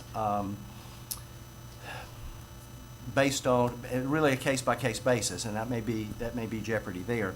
But we've got, I gave a couple of precedents. We've got the YMCA using fields that are ours, that they don't charge anything. We've got the Touchdown Club that gets a reduction in fees. So how is it that we are able to do that, or are we not supposed to be doing that? I'm not sure about the why, about using the fields touchdown, if I had to guess, because there also was an exception put in there in your policy. And if I recall, and Mr. Grant, you're gonna be able to help me most with this, it was Cardinal Tennis Club, is that correct? They let you all use their, I don't even know if they exist anymore, but they let you use your tennis courts. And then y'all let them have one, tournament every year, so that was an in-kind contribution. So if I had to guess, the touchdown is an in-kind contribution. Yes, which and is if I also can add, allowed. it does say this right here. It says, school facilities will be made available at no charge to eligible parties when the party and the district will exchange facilities for student use and/or in-kind services. Such mutual exchange must occur during the same fiscal or school year. And I I knew think that Cardinal, was I think Cardinal. Cardinal, now there's some, I think I read in there that they're giving us tennis balls and we're giving them something. I don't remember, so. But my point, going back to the why, they're not charged at all to use that little soccer field. So, because there's no supervision, there's nobody from the district has to be there, no setup, no breakdown, no lights. Basically, they have the insurance, they can show up and use that field, reserve it and use it. I'm using the same logic with the Good News Club in that our custodians are already scheduled to clean these rooms. It might not be 100%, but I would say most of them, where they are, they're scheduled to clean those rooms. So if we're charging this Good News Club for that, really, then we're not just breaking even, we're actually making money because we're already paying these custodians. So what I'm saying is if we waive the fees for the custodians because they don't, they don't have any overtime, I don't think there's any extra work, and Wes, you correct me if I'm wrong, But is that pretty much accurate, what I'm saying? I think it varies from day to day, but I think you make a point that they could be considered. I just defer to the board and Ms. Hannah on how we should. Okay, and it's one day, and we're talking about one day per week. We're not talking about every day. I know we had talked about, because I know the Good News Club, I mean, the Touchdown Club, they serve a meal, correct? Correct. And they have sweet tea and that sort of stuff. So anytime you have that, you're gonna have a mess. I don't think, my other thing I worry about is finger paint, and I hadn't seen that in about 20 years. So I don't think that they're making a mess. They had, I know Ms. Burris had talked to them about, even if they do a snack, do it on the way out the door, so there's not any extra cleaning. And so that's why I would say, let's just look at that individually. The custodians are there, it's not messing up their schedule. Those folks are, that room's gonna get cleaned anyway, and waive that custodial fee. Yes, so Well, I Madam don't Chair. understand. Just a minute, when you said waive the custodial fee, are you saying that the custodians get paid to clean up the room because of the Good News Club is there?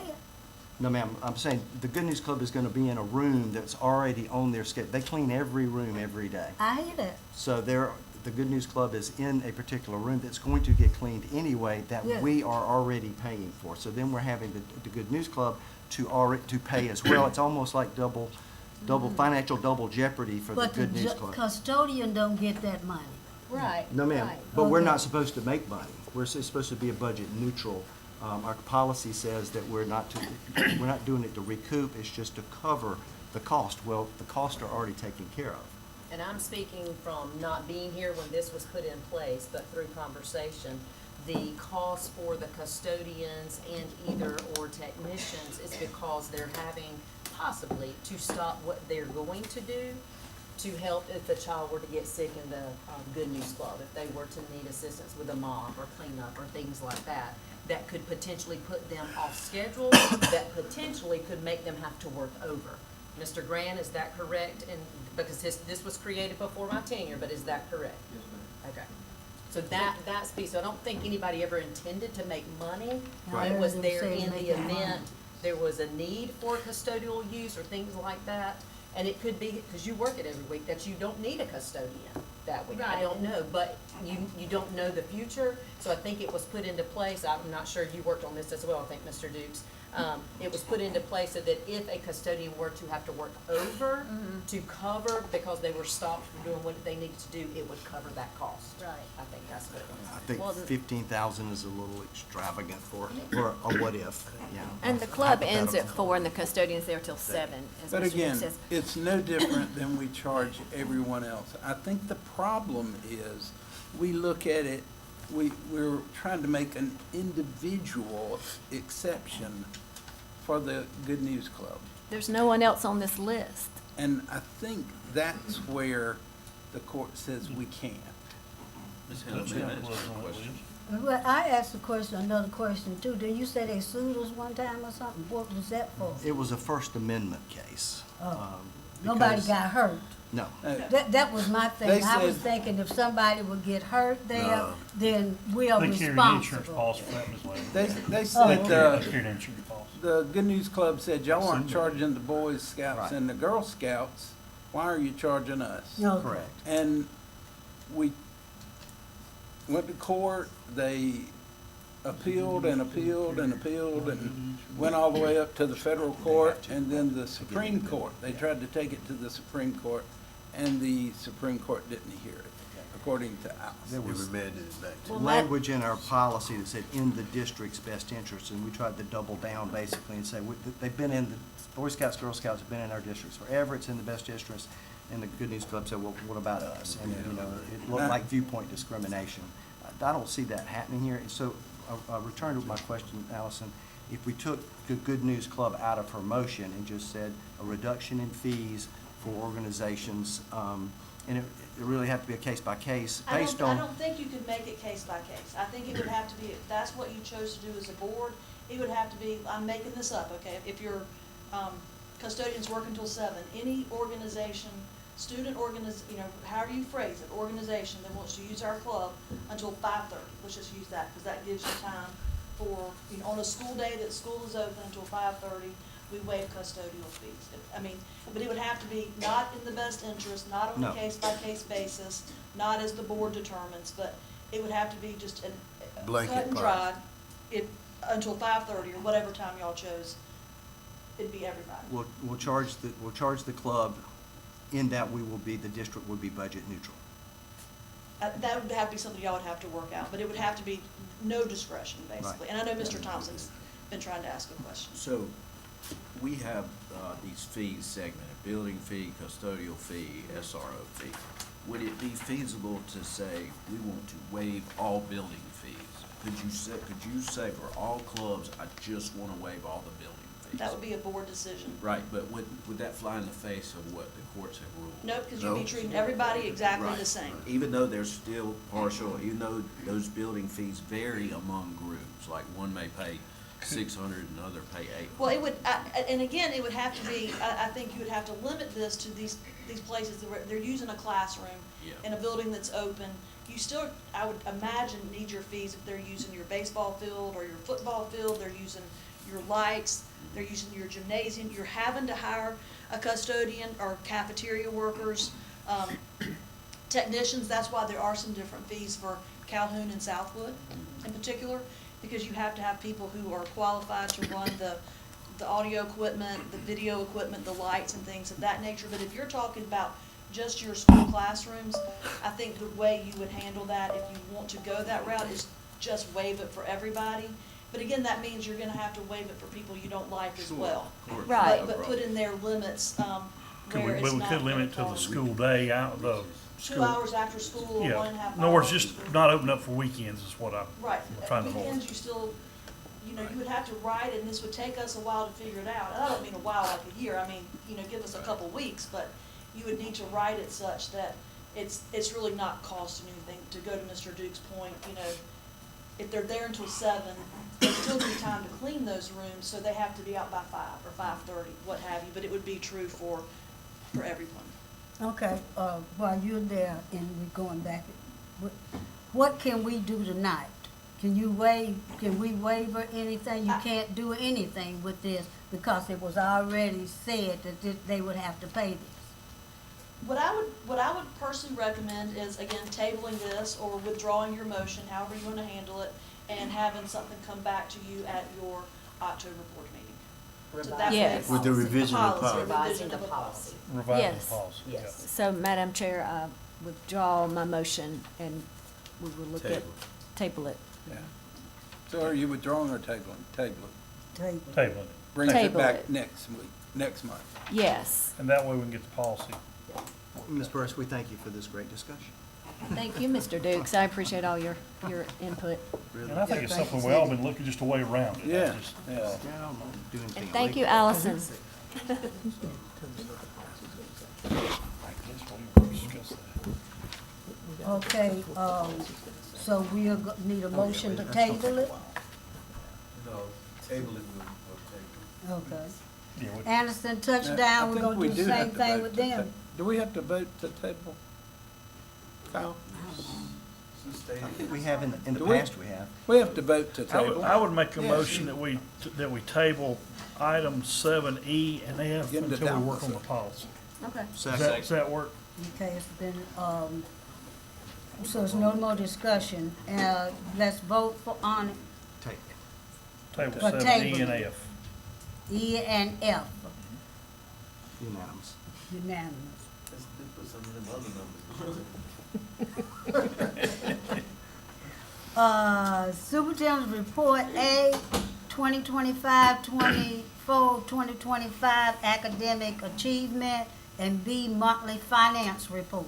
Yes, ma'am. Thank you, Madam Chair. While I have Ms. Elrod coming to the podium, she's going to be delivering that data that we were speaking of for September 2nd that was released on SC Ready. We have a lot of information, great information that we want to share, and I will press it that with, while we've made great gains, we're not satisfied, right? We're not where we want to be, but I am so proud of our teachers and so proud of our students and so proud of our administrators because we had some great growth. And so we will be showing that while she's getting set up. There's a couple of things I do want to make mention, for those who will be watching this video, please come out to our parent engagement fair, instructional fair. It is next Monday. I've let you all know that. It's going to be a great, exciting time. There's going to be sessions for parents to attend. I will be there. There will be a superintendent coffee and chat session. So I'll be talking to folks. There will be the Anderson County Museum will be there. The library will be there. All kinds of community partners. And it's just a great way for us to support our community, knowing what our children have available and helping us to clarify just to gain more knowledge. So that is next Monday, 5 to 7 at AIT. Would love to see you all there. And then also in our weekly communication, remember we will have our work session here on October 30th. If you have any items you would like to be placed on that agenda, if you would, please let me know. Okay? All right, Ms. Elrod, I'm going to turn it over as you talk about our achievement data. Thank you. Good evening once again, Madam Chair, members of the board, and Dr. Kelly. I am pleased to be here tonight to provide an update on the state's data collection efforts. This work is critical to our ability to understand current performance, evaluate past trends, and develop a strategic plan for student progress. The Office of Instruction and Continuous Improvement is committed to using this data to effectively support our schools.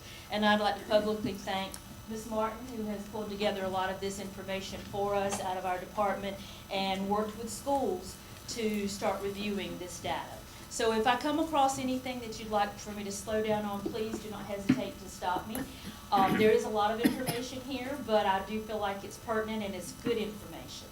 I want to start by establishing some essential background information. As I just mentioned, understanding our past is crucial for charting a path forward.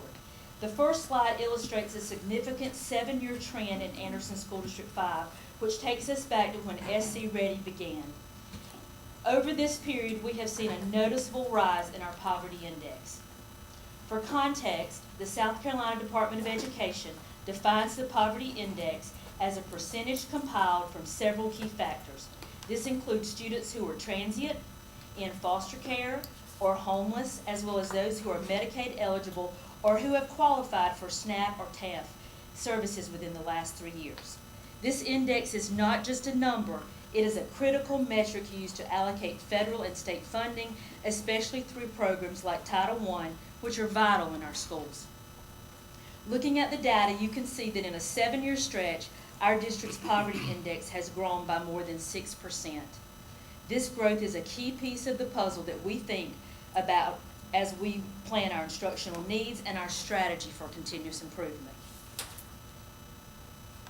The next slide is also another key factor that I believe plays a huge role in what we look at when we review our data. And that is looking at what impacts our students' progress, chronic absenteeism. This is something that Dr. Kelly has highlighted this past year in our schools and our district to talk about how we address this severe issue within our schools and across the state.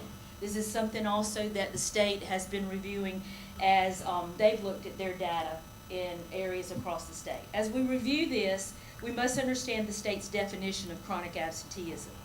A student is considered chronically absent if they miss at least 10% of the school year. As you know, that is 180 days for our students. So if they miss 18 days or anything equivalent to those 18 days, this definition is considered chronic absenteeism. It is comprehensive as it includes all types of absences. It includes excused, unexcused, and even suspensions. Our data shows that approximately 25% of our student population is chronically absent.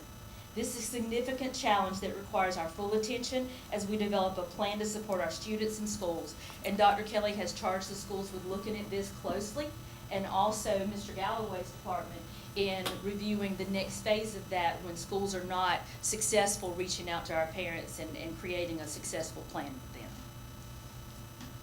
So, Ms. Elroy, come back to that. That is amazing because if you look at the COVID years of basically 20 and 21, and don't even count those, but how much it jumped. Did we train our kids to stay home during COVID? I'm wondering. I mean, I think we did get used to that flexibility. It was just too easy. It was just too easy. It was too easy, and I don't know, Mr. Dukes, you could probably speak as much to that too, with virtual school and options that they had I don't even count those years. I'm looking at 18, 19, 14, and 16%, so that's where, that's concerning. That is concerning, yes, sir. That's That's why Dr. Almost Kelly done. brought that to our Yeah, attention. I had no idea. Wow. I Absolutely. think the next slide is what's going to be eye-opening. So this is a comparison that Ms. Martin has pulled together for us, and I just want to be sure that I communicate this effectively. Let's look at this intersection of these two issues, chronic absenteeism and academic performance. This slide focuses on our 3rd through 8th graders, where we see a very clear and concerning pattern. As you can see, students in this age group who scored below the meets and exceeds benchmark on state assessments also have high numbers of absences. This is not a coincidence. Their attendance record often meets or exceeds the state's definition of chronic absenteeism. What is particularly troubling is that this is not a new issue for these students. It's a pattern that we are now observing with our preschool students and getting our preschool students to come to school as 4-year-olds. So I just wanted to kind of show that data there too. So if you look at that data, you'll see that children who were in school, and ELA is blue, 12 or less days, they've scored above grade level. That's the average. Children who were in school 11 or less, a little, maybe there's an average there, so it could be a little bit more. In math, they scored above. Children who had 14 to 13 scored meets. Anything over that, you're below grade level. So that chronic absenteeism rate is a huge, huge factor in our children scoring that meets and exceeds level. As we all know, if they're not in school, we can't teach them. Is this district-wide? Yes, This sir. is third through 8th grade only. 3rd through 8th. But on October 30th, I have it for each school and each grade level so that you can see that. Okay. So let's just look at our raw academic data from the 24-25 school year. Keep in mind that this is just information from the assessments that we can currently share, and school report cards will not be out until October, along with some other measures of success. In addition, the complex measures in a school report card cannot be compared to what I'm sharing with you tonight, as this is one piece of information within that report card rating. So to begin with, we'll take a look. This is 3rd through 8th grade, once again in SC Ready. This is our 24-25 school year for our, well, let's look at each graph. We have ELA, math, and science. So we'll start with ELA on the left-hand side here to look at. This is all grade levels for SC Ready, 3rd through 5th. As you can see here, in ELA in 23-24, this one right here, we had 55.1% that were at meets and exceeds. If we move to this year, our entire 3rd through 8th grade scored 57.6% in ELA. In math, we saw in 23-24, 46.6% in meets and exceeds. This past year, we see our students at 49%. As Dr. Kelly said, this is not something that we do not see that we cannot grow in. This is simply where we are to date. In our science, and this is a combined science, oh, I'm so sorry, I hit the button. In a combined science with 4th and 6th grade, those were the only students who took the science assessment. We had a 47.2, and that is 22-23. You will see there that there's a skip there. We did not offer science in 23-24, and then in 24-25, 51.5%. Once again, I'm just going to show you the data in a little bit different way. This is our SC Ready ELA meets and exceeds for all of our students, and this is back to that 7-year trend that we were looking at. This is when SC Ready began, 2018, when we first had scores from the previous years. We went through a phase there where we went to ACT, and there were some changes there along the way. But you can see that we are right at the height of where we need to be, or where we have been in those 7 years, this past year at 57.7% in ELA. Once again, we're aiming towards 75%, which is what the state is wanting to see by 2030. This is still 3rd through 8th. 3rd through 8th. 3rd through 8th. Yes, sir. We're going to get to some high school stuff too tonight. Okay. As Dr. Kelly has shared with you, we are dedicated to ensuring that all of our staff are equipped with the best strategies. One of the biggest gains that you can see jumps up to that 2023 year, and that is when we first implemented letters training in our district at some of our schools. By the end of next year, we will have 90% of our teachers letters trained across the district. So we feel like that will be a huge gain moving forward. By what year? The end of this school year. The end of this school year. Next year, but it's the end of this school year. Okay. This is just looking at the data in a different method, in a bar graph a little bit differently there, and it's broken down by grade level. So you can see here for the elementary piece, in 23-24 in grade 3, I'm going to point out that the blue at the bottom does not meet. So we did grow in that grade level to 14.4. We like to see that did not meets category go down in the blue at the bottom. In grade 4, we went from 23.1 to 17.9. That is a great trend to see that our did not meets category is getting less. And then in grade 5, 23.1 to 20.4. On the other end of that, what we like to see at the top is larger areas with green and the teal blue added together. So you can see in grade 3, those two areas got larger. Once again, in grade 4, those two areas got larger. And then in grade 5, those two areas got larger. So we retained more in 3rd grade this year than last year? No, sir. We retained less, and I'm gonna talk about that too specifically. Okay? So I just want to be sure that you could see it, just to dive a little bit deeper by areas at each grade level there. So moving on to what you're actually talking about, Mr. Thompson, is right here. Student scoring did not meet in 3rd grade reading. These are the students that Dr. Kelly has referenced with our reading scores, and this slide proves that the numbers have demonstrated progress over time. Within the did not meet category, which is critical importance as it identifies students who would be up for retention in 3rd grade based on state law, in the 24-25 school year alone, we saw a remarkable 9.2 drop in the number of students who fell into this category. This is a significant accomplishment, and it is a direct result of our focused efforts and the teachers in those 3rd grade classrooms and what we did at summer school to get students promoted to 4th grade. Can you go back one slide, 1 minute, Yes, so sir. I can look at something? I'm sorry. Okay, I see it now. That's reflected by the blue. The retention's reflected by the blue at the bottom, right? At the bottom, yes, If sir. you're in the orange, you're not retained. That is correct, yes, sir. My fault. Thank you. No problem, yes, sir. Okay, I'll stop right there just for you to look at that one more time in grade 3. Thank you. And did not meet.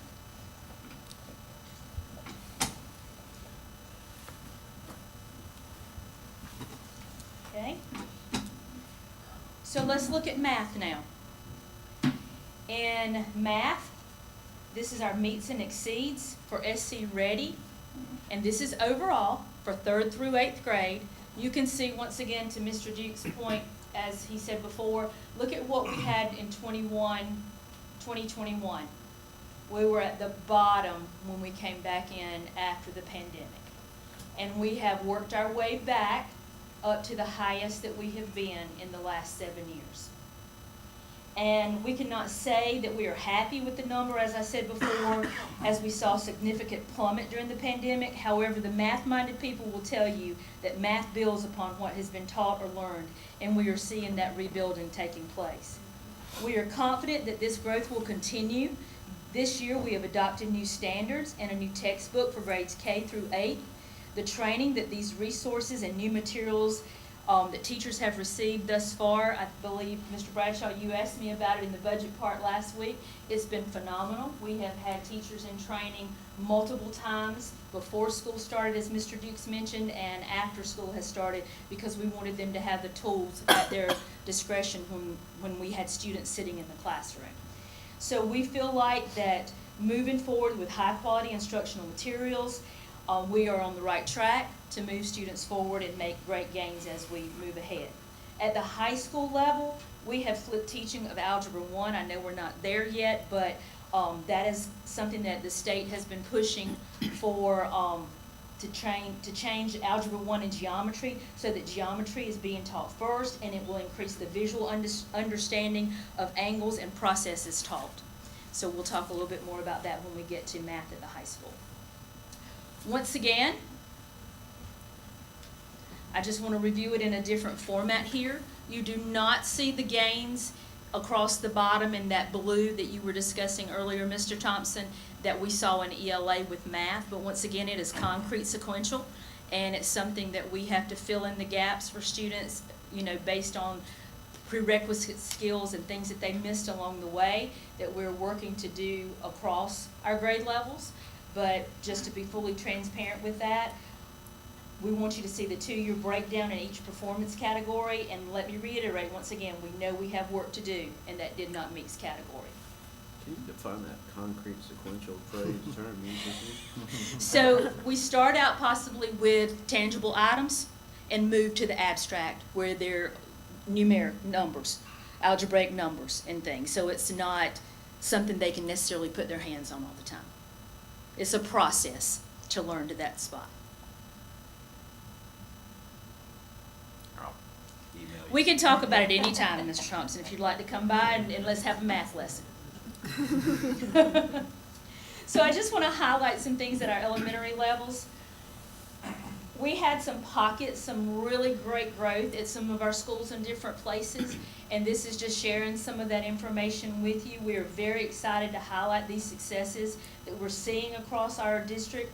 Our schools are doing a good job implementing instructional strategies, and we're seeing the results of their efforts. We do see the inconsistency across some grade levels and schools that we believe the plan that I'll talk about a little bit later will address, and we will continue to forge ahead. So just to give everyone some equal spotlight time at Calhoun, we saw grade 5 ELA math and meets and exceeds increase by 19.1%. That's huge. When you get to double digits or anything close to double digits, that is just an amazing feat. Centerville, grade 4 math, their did not meets decreased by 9.9%. Concord, grade 5 math, meets and exceeds increased by 12%. McLeese, grade 5 math, meets and exceeds increased by 8.2%. Midway, as we talked about earlier tonight, had 75.4 in meets and exceeds in ELA. New Prospect, ELA decreased by did not meets by 10.4. Nevitt Forest math, meets and exceeds increased by 7.1. North Point had 7.3 in ELA and 76.2 in science. Varennes, grade 5 math, meets and exceeds increased by 20.6. And Whitehall, science and meets and exceeds increased by 16.7. Those are things that schools should celebrate. They made great gains in those areas. What's the asterisk by Whitehall? Whitehall, that is because the science was not given in back-to-back years, as I mentioned earlier. Yes, sir. So let's move to middle schools. We talked specifically about 3rd, 4th, and 5th grade. I'm very proud, and I met with middle schools today at our middle school principals meeting, and I told them they did a great job in looking at their data and moving students forward, and I really am proud because being a former middle school principal, it's not always easy to keep the hormones in check and moving everyone in the right direction, so they have some things to be very proud of. This is their SC Ready ELA in the middle school, and as you can see here, once again, the blue at the bottom, you can see that we had great gains because we decreased that did not meets from 25.4 in grade 6 to 19.8, from 26.6 to 23.2 in grade 7, 43% last year in grade 8 to 23.9. And then if you look at the growth on the opposite end in that meets and exceeds category, you saw the bars added together, the teal blue and the green, get larger moving into the 24-25 year in all 3 of those grade levels in middle school ELA. And that, I do want to say, is a testament to new standards in ELA last year, also new textbooks. So they had a year of working through those new standards and that new adoption, and they did a great job holding their feet to the fire and working with those high quality instructional materials to bring good instruction into those classrooms. We believe that those new textbooks adoptions and the standards is a major contributor to this success, and we are confident by working with these instructional materials with fidelity, and that's our word for the year in instruction, is doing everything with fidelity. We will continue to make substantial gains in the coming years. Moving over to math in middle school. If you look in our review of middle school math, we have observed what we are calling pockets of success. While these are very positive gains, we are confident that new textbook adoption this year, iReady Math is our new curriculum, new standards, and professional development that we've mentioned will strengthen our growth across the board. We are very optimistic that as teachers continue to implement these new resources with fidelity, that we will see much more widespread and consistent improvement in our math scores. And this is for 4th and 6th grade science, just to show you the difference here in the growth. And you saw some tremendous gains in our science across our district in some areas. High scores just school-wide, and then some were pockets with some successes there. We're at the highest that we've ever been at 52.5. Once again, we are not settled on that. We are looking at what is next. And as you can see, there's no data, once again, for the 24 school year, the 23-24, as the state did not calculate a science score due to the implementation of new standards. You'll also notice the gap in testing during the COVID-19 pandemic. However, once again, we are at the highest level in the 7-year trend, and this is tremendous achievement, and we're proud of this progress and continue to build upon this momentum. As for the plan to help all schools, we are looking at what those schools did differently that had that 2-digit gain across our district, because we want to implement that in all classrooms and to see that success everywhere we look. And so this is just another way to look specifically at grade 4, split out from grade 6 with our science. Oh, I'm so sorry, I hit it again. Here you can see on the left side of the slide the elementary scores, and on the right side the middle school scores. So one is 4th grade and one is 6th grade. It is a critical subject that accounts for 10% of our report cards, and it becomes increasingly important to address as our students move to the EOC, specifically that biology EOC that comes in the high school. And we're going to talk a little bit more about that in the next few moments too. Okay? So just to hit on some middle school highlights there, Glenview Science, their meets and exceeds increased by 20.2%. McCants, they had overall in their 7th grade ELA a 75.6 overall score. Robert Anderson decreased their 8th grade math did not meet by 22.6%. That's good. That is wonderful. And Southwood, as we recognize them tonight, they were at 81% meets and exceeds in ELA. So very proud of our middle schools there too. So for McCants to have been recognized under that 75 on the school-wide. It would have been school 6th, 7th, and 8th, yes, sir.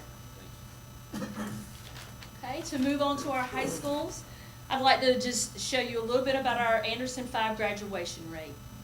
You will see here that the official, as a reminder, the South Carolina has the official high school graduation rate is calculated using a method called the 4-year adjusted cohort graduation rate. This year's data actually reaches back to the 21-22 group of 9th graders, which is the cohort we are measuring for graduation rate this year. We are proud to be consistently maintaining high rates. But let's look a little deeper at each individual area. Here's another view of our graduation rates, this time looking at the individual school and the district data for the last 2 years. This slide clearly shows our consistent success across all of our high schools and at the district level. Our district has made significant strides in tracking graduation rates. We are continuing to refine our process for tracking the records and next steps of our most transient students, which remains a key priority. The state has just purchased a new tool for our guidance counselors that will assist in flagging students early who need additional support to cross that finish line. So we're excited to say that we saw growth. However, at Westside there was there was about 90 students in that cohort that only 3 of those did not have the criteria to graduate when they left us, but they are not trackable to find them where they may have landed. It could be they left the country, they have a high population of ML students. It could be that they moved somewhere, it could be that they did not finish high school. But just to be transparent, there were 91 of those students. But like I just mentioned, there were only 3 of those that were found not to meet criteria for graduation if they had stayed. in Anderson 5. That's a shame. It is, definitely. So moving into some other criteria for, and another component for our high schools is our EOC. So here is a specific academic measure at the high school level, and this is our end of course EOC assessment. These are state-generated tests administered at the end of the semester for the 4 core areas, and we're going to talk about each area tonight. The data on this slide shows the pass rate for students who earned A's, B's, and C's in U.S. history, which is typically taken in a student's junior year. You can see once again we are at our highest rate in the 7-year trend. Algebra 1. You can see in this graph that our performance experienced a drop over time, a trend that was certainly exaggerated somewhat during the COVID year. Our attention is now fully focused on regaining this momentum. We are moving forward with a comprehensive plan that includes new standards and a more concrete sequential instructional model. A significant component of this new approach is a shift in how we sequence courses. We are now teaching geometry across the state as a prerequisite to algebra, a change we believe will provide students with a stronger, more foundational understanding of mathematical concepts and lead to sustained growth. In all EOC areas, we are implementing collaborative planning at the high school. Those days have not been used before to my knowledge. Mr. Dix, you may know differently since you've been in this role, but collaborative planning at the high school, what that looks like is we administer pre-test to see the understanding of students in that core material, and then during the planning, that information along with results from the previous semester class is reviewed to look for areas of improvement. We work on pacing and strategies and adjust for maximum potential in teaching time on task before those EOCs are delivered so that students have the best chance at their success rate in those classrooms. And we're doing that collaborative planning in these 4 areas in the fall and then again in the spring so that we can review that with those individual teachers. And then English 2. This has continued to show impressive growth on its EOC assessments in our district. This is a district result of the adjustments that we've made to align with the new state standards introduced last year. The hard work of our teachers and students in adapting to these changes is clearly paying off, as the positive trend in our scores demonstrates our students' mastery of ELA skills. We have work to do, but we have continually moved this trajectory in an upward path. And then finally, biology.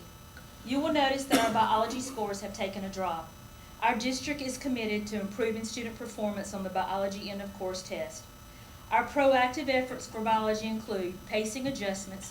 We are working with our high schools to adjust the instructional pacing to ensure that all key concepts are covered thoroughly before the EOC. Targeted vocabulary. A lot of our students don't understand some of the vocabulary in those high-level courses. We are providing collaborative planning that I just spoke about and integrating that vocabulary development and hands-on laboratory experiences into their lessons for clear understanding of questions.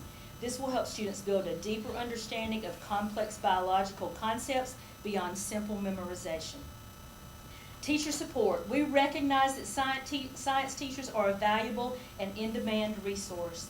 By providing additional support and collaborative planning time, we are investing in our educators and empowering them to drive student success.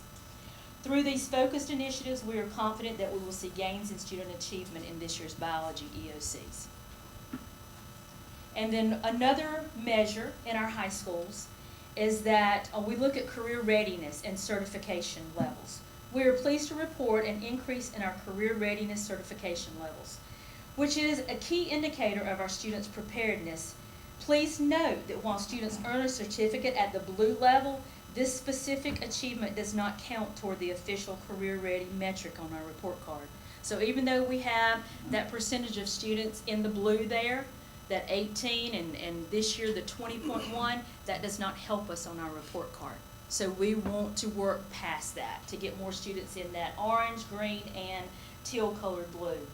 The scores for AP, ACT, and SAT exams, which also serve as an important performance indicator, are not yet available. We'd love to share those with you because we feel like we're going to be able to show some great information to you through those methods. They are currently under embargo until the national press release is completed by the College Board and ACT. We will share this data as soon as we are able to. So just to move forward for our high school highlights. Our charter school, they had a graduation, well, in English 2, let me talk about that. In English 2, they have 83.3% with C or higher in English 2. That's great for our charter school. TL Hanna, their graduation rate is sitting at 90.5%. Westside, they increased 7.2% in Algebra 1 with a C or higher. And some of those scores, I'm proud to sit here and say, and we've talked about this, come from a first-year teacher in that area. So that shows that there are teachers coming out ready for our students and to teach what needs to happen. Kelly, do you anticipate the charter school having enough students to get a report card rating this year? Did they have one last year?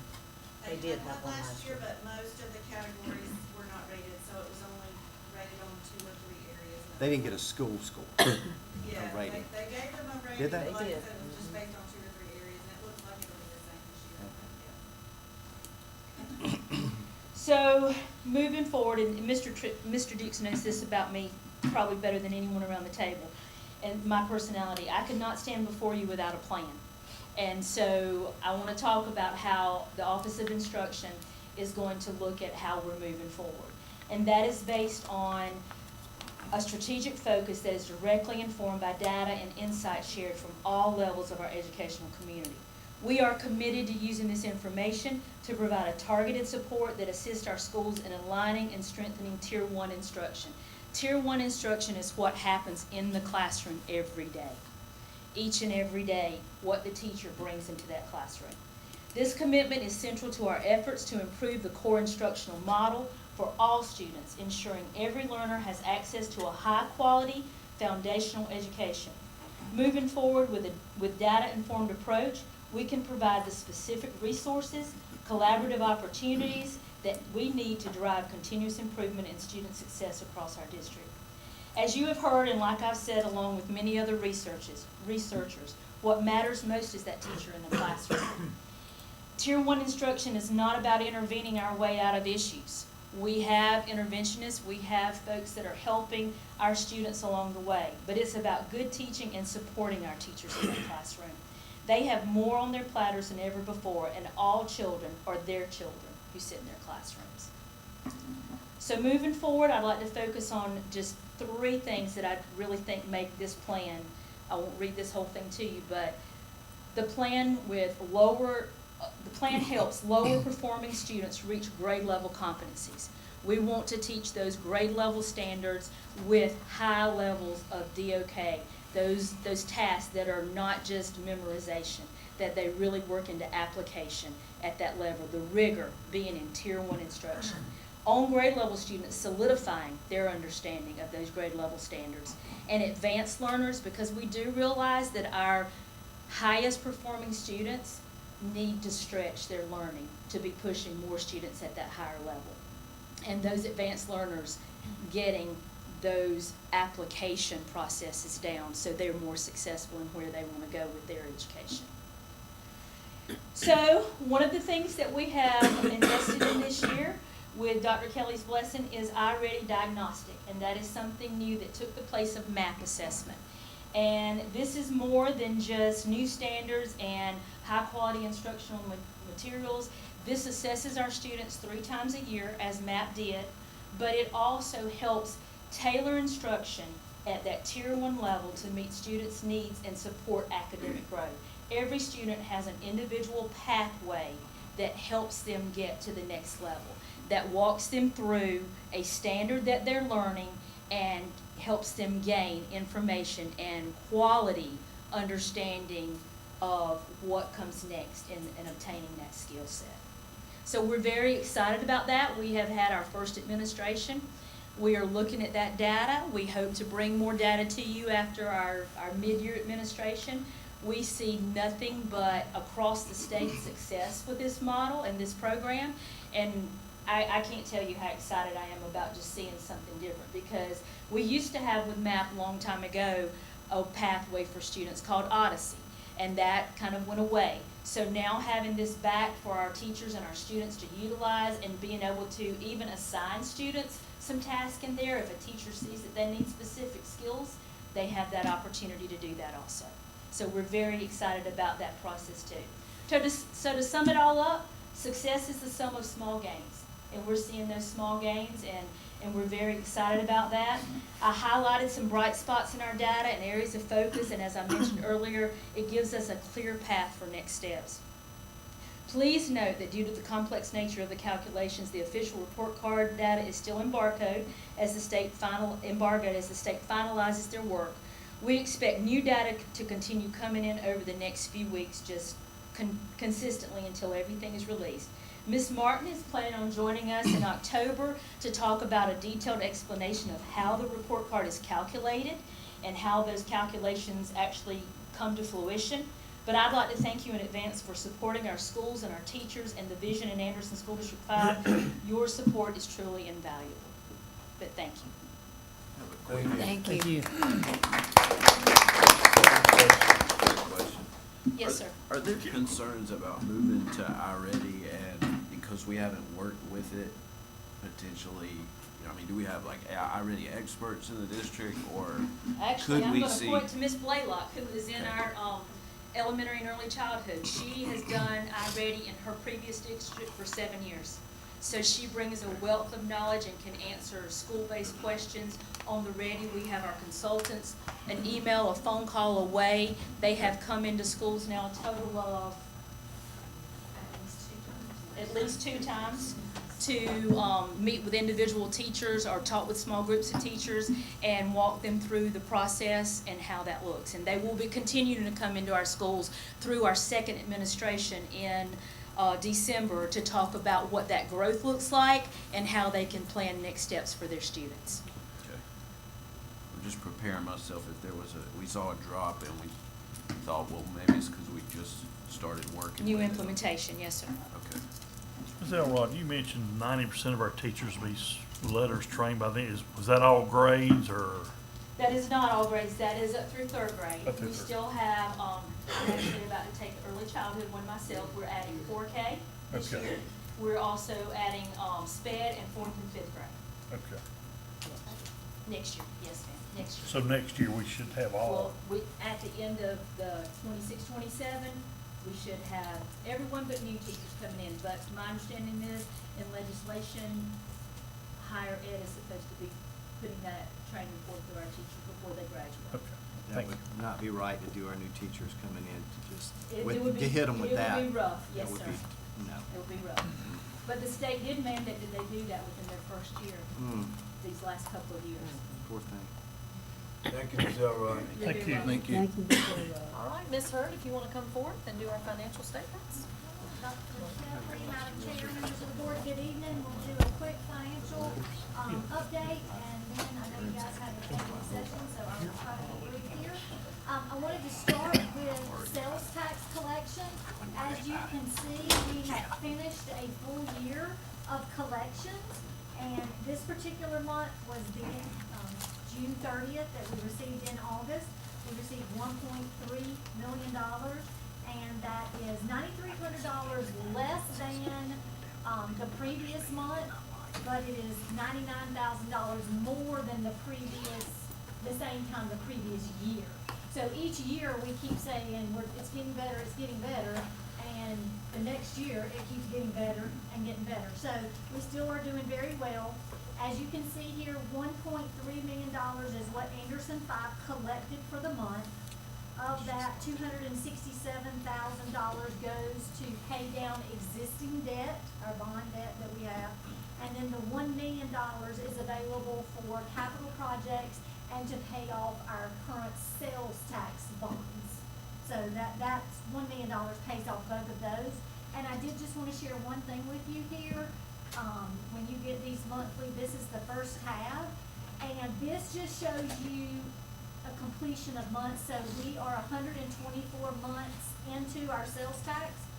That is, it's 180 months in total.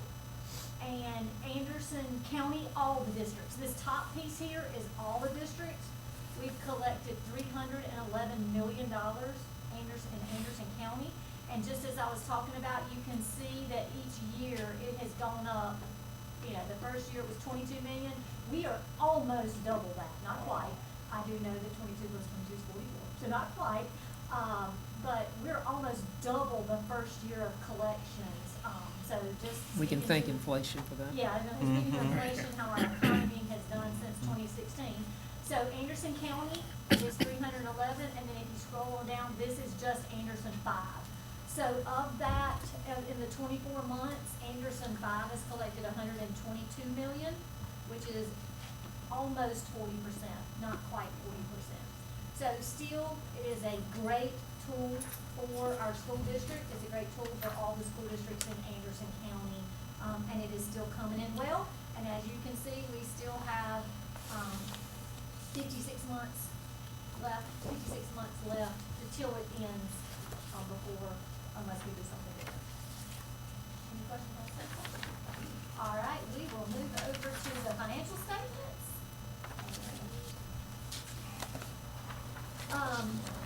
So just looking at the financial statements, this is August 31st of 2024 versus August 31st of 2025. So last year, our fund balance at the end of that month was a negative 3.1 million. This year, it's a negative $3.9 million. If you look at year-to-date, which year-to-date, remember, is just July and August, so it's not very much. Last year, we were slightly over $1 million for year-to-date. This year, we're over $3 million year-to-date in the negative. So, sorry, these are just my calculations, making sure everything's balancing because I'm pulling this from different places. Just to hit a few of the highlights, again, first column is last year month, second column is year-to-date. Our property tax collections, we have not received as much this year. That's a timing issue. Companies and individuals pay their property taxes at different times. Car taxes come due, people buy and sell cars, so I'm not worried about that. But if you move over here to column F and H, you can see that it is a significant number in that last year, by the end of August, we had already collected $2 million, and right now we've only collected $1.3 million. But again, I don't think anything has happened. I think it's just a timing issue of when the money will be collected. Investment income has gone down by about $80,000, but if you look down here at the investment rates, you can see that last year it was 5.48, this year it's 4.46, so we've lost a little bit over 1% of an increase in investment income rates. So just wanted you to see that. Our total expenses changed. Last year was 11.1, this year it's 11.8 for the month of August.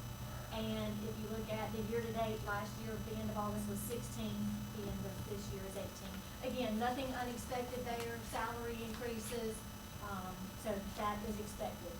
I did just want to highlight a few things for you to look at. This is the report that you received from us with your board packet. And, sorry, I'll look at this. The highlighted yellow here, it says other miscellaneous revenue was $2,500 $2,512. We received a $2,500 grant from Helene in July of last month, July of 2025. So last month, we received that, and I just wanted to show that was just one of those. I know last month we talked about kind of money just coming that we can't always plan for. So in July, I actually had one of my counterparts that called me and said, hey, did you get the $2,500 grant from this organization? And I had not received a call from that organization, so I called that organization and said, hey, I hear another Anderson County district has got this $2,500 grant. How about Anderson 5? And so they did send that to us. So just want to let you know that's what that is. And then the 4K revenue, I want to share this with Mr. Bradshaw. I know that this is the first year that the board added it during the budget process last year to take the 4K money from that's being collected at the schools and move that over to the general fund. We budgeted it based on the information that we had at the end of last year. And for our first month of collections in August, we collected $5,100 for the month. So I did just want to bring those out to you because I thought that was just a couple of things that may be of interest to you. These numbers right here are just simply shown to you on the previous page, as well. If you look down, there are some items in our revenue from the state that we don't start receiving until, some of it we only receive one time a year, some of it we receive 2 times a year, and then one particular line item, they pay us from October through June. So that is why a lot of times if you hear or are reading that school districts may be doing tax anticipation notes or TANs because they're waiting on that property tax money to come in, it's because a lot of, you can see here that there's a lot of zeros that we didn't get anything for the month, and that's just because the state's not paying us quite yet. But we're in good financial shape. Nothing that I see on the expense side. We are only in our second 2 months of the year, so this is not a typical time of the year that I expect any kind of major concerns or any cuts from the state or anything, but I did want to share with you those few highlights. Amy, is that 4K revenue all tuition?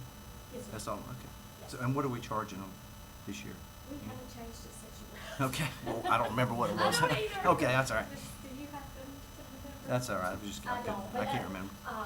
we can get that for the board, we'll be glad to That's get all right. that, amount, but we have not changed it. We've looked at it, we try to be competitive, but we're not trying to make money, back to y'all's, thing, so if we can get, the 4K program is an at-risk program to start with. So after the program is filled with all of our at-risk students, additional students can take a test, is that right? How do we feel that with paying students? With paying students, it's after all students who have qualified that want to be in. If we have anything open, then we can give it to them.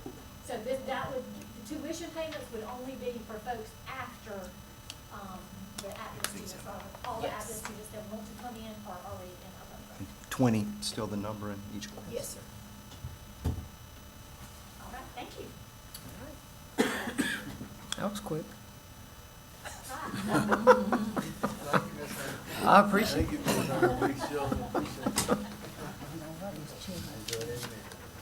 Okay. Could I get executive session A, section 34(7), discussion of employment, appointment, compensation, promotion, demotion, discipline, or release of any employees regulated by the public body. A, 2025-26 personal recommendations. B, superintendent evaluation. Capital B, section 3-470A4, discussion of regarding the development of security personnel or devices, and A, security updates. Could I get a motion to go into executive session? Madam Chair, I make a motion, go into executive session for these items that are presented by you. I'll second it. Okay, it's properly second, and hands up to go into executive. Thank you. 10-minute recess, Madam Chair? Yeah, yes. All yes. right, all right. Can Lieutenant Fuller go first here, just so that after he presents, we can go home? Okay, that's fine, that's fine. Everybody wanna get up there first. Cause I like to go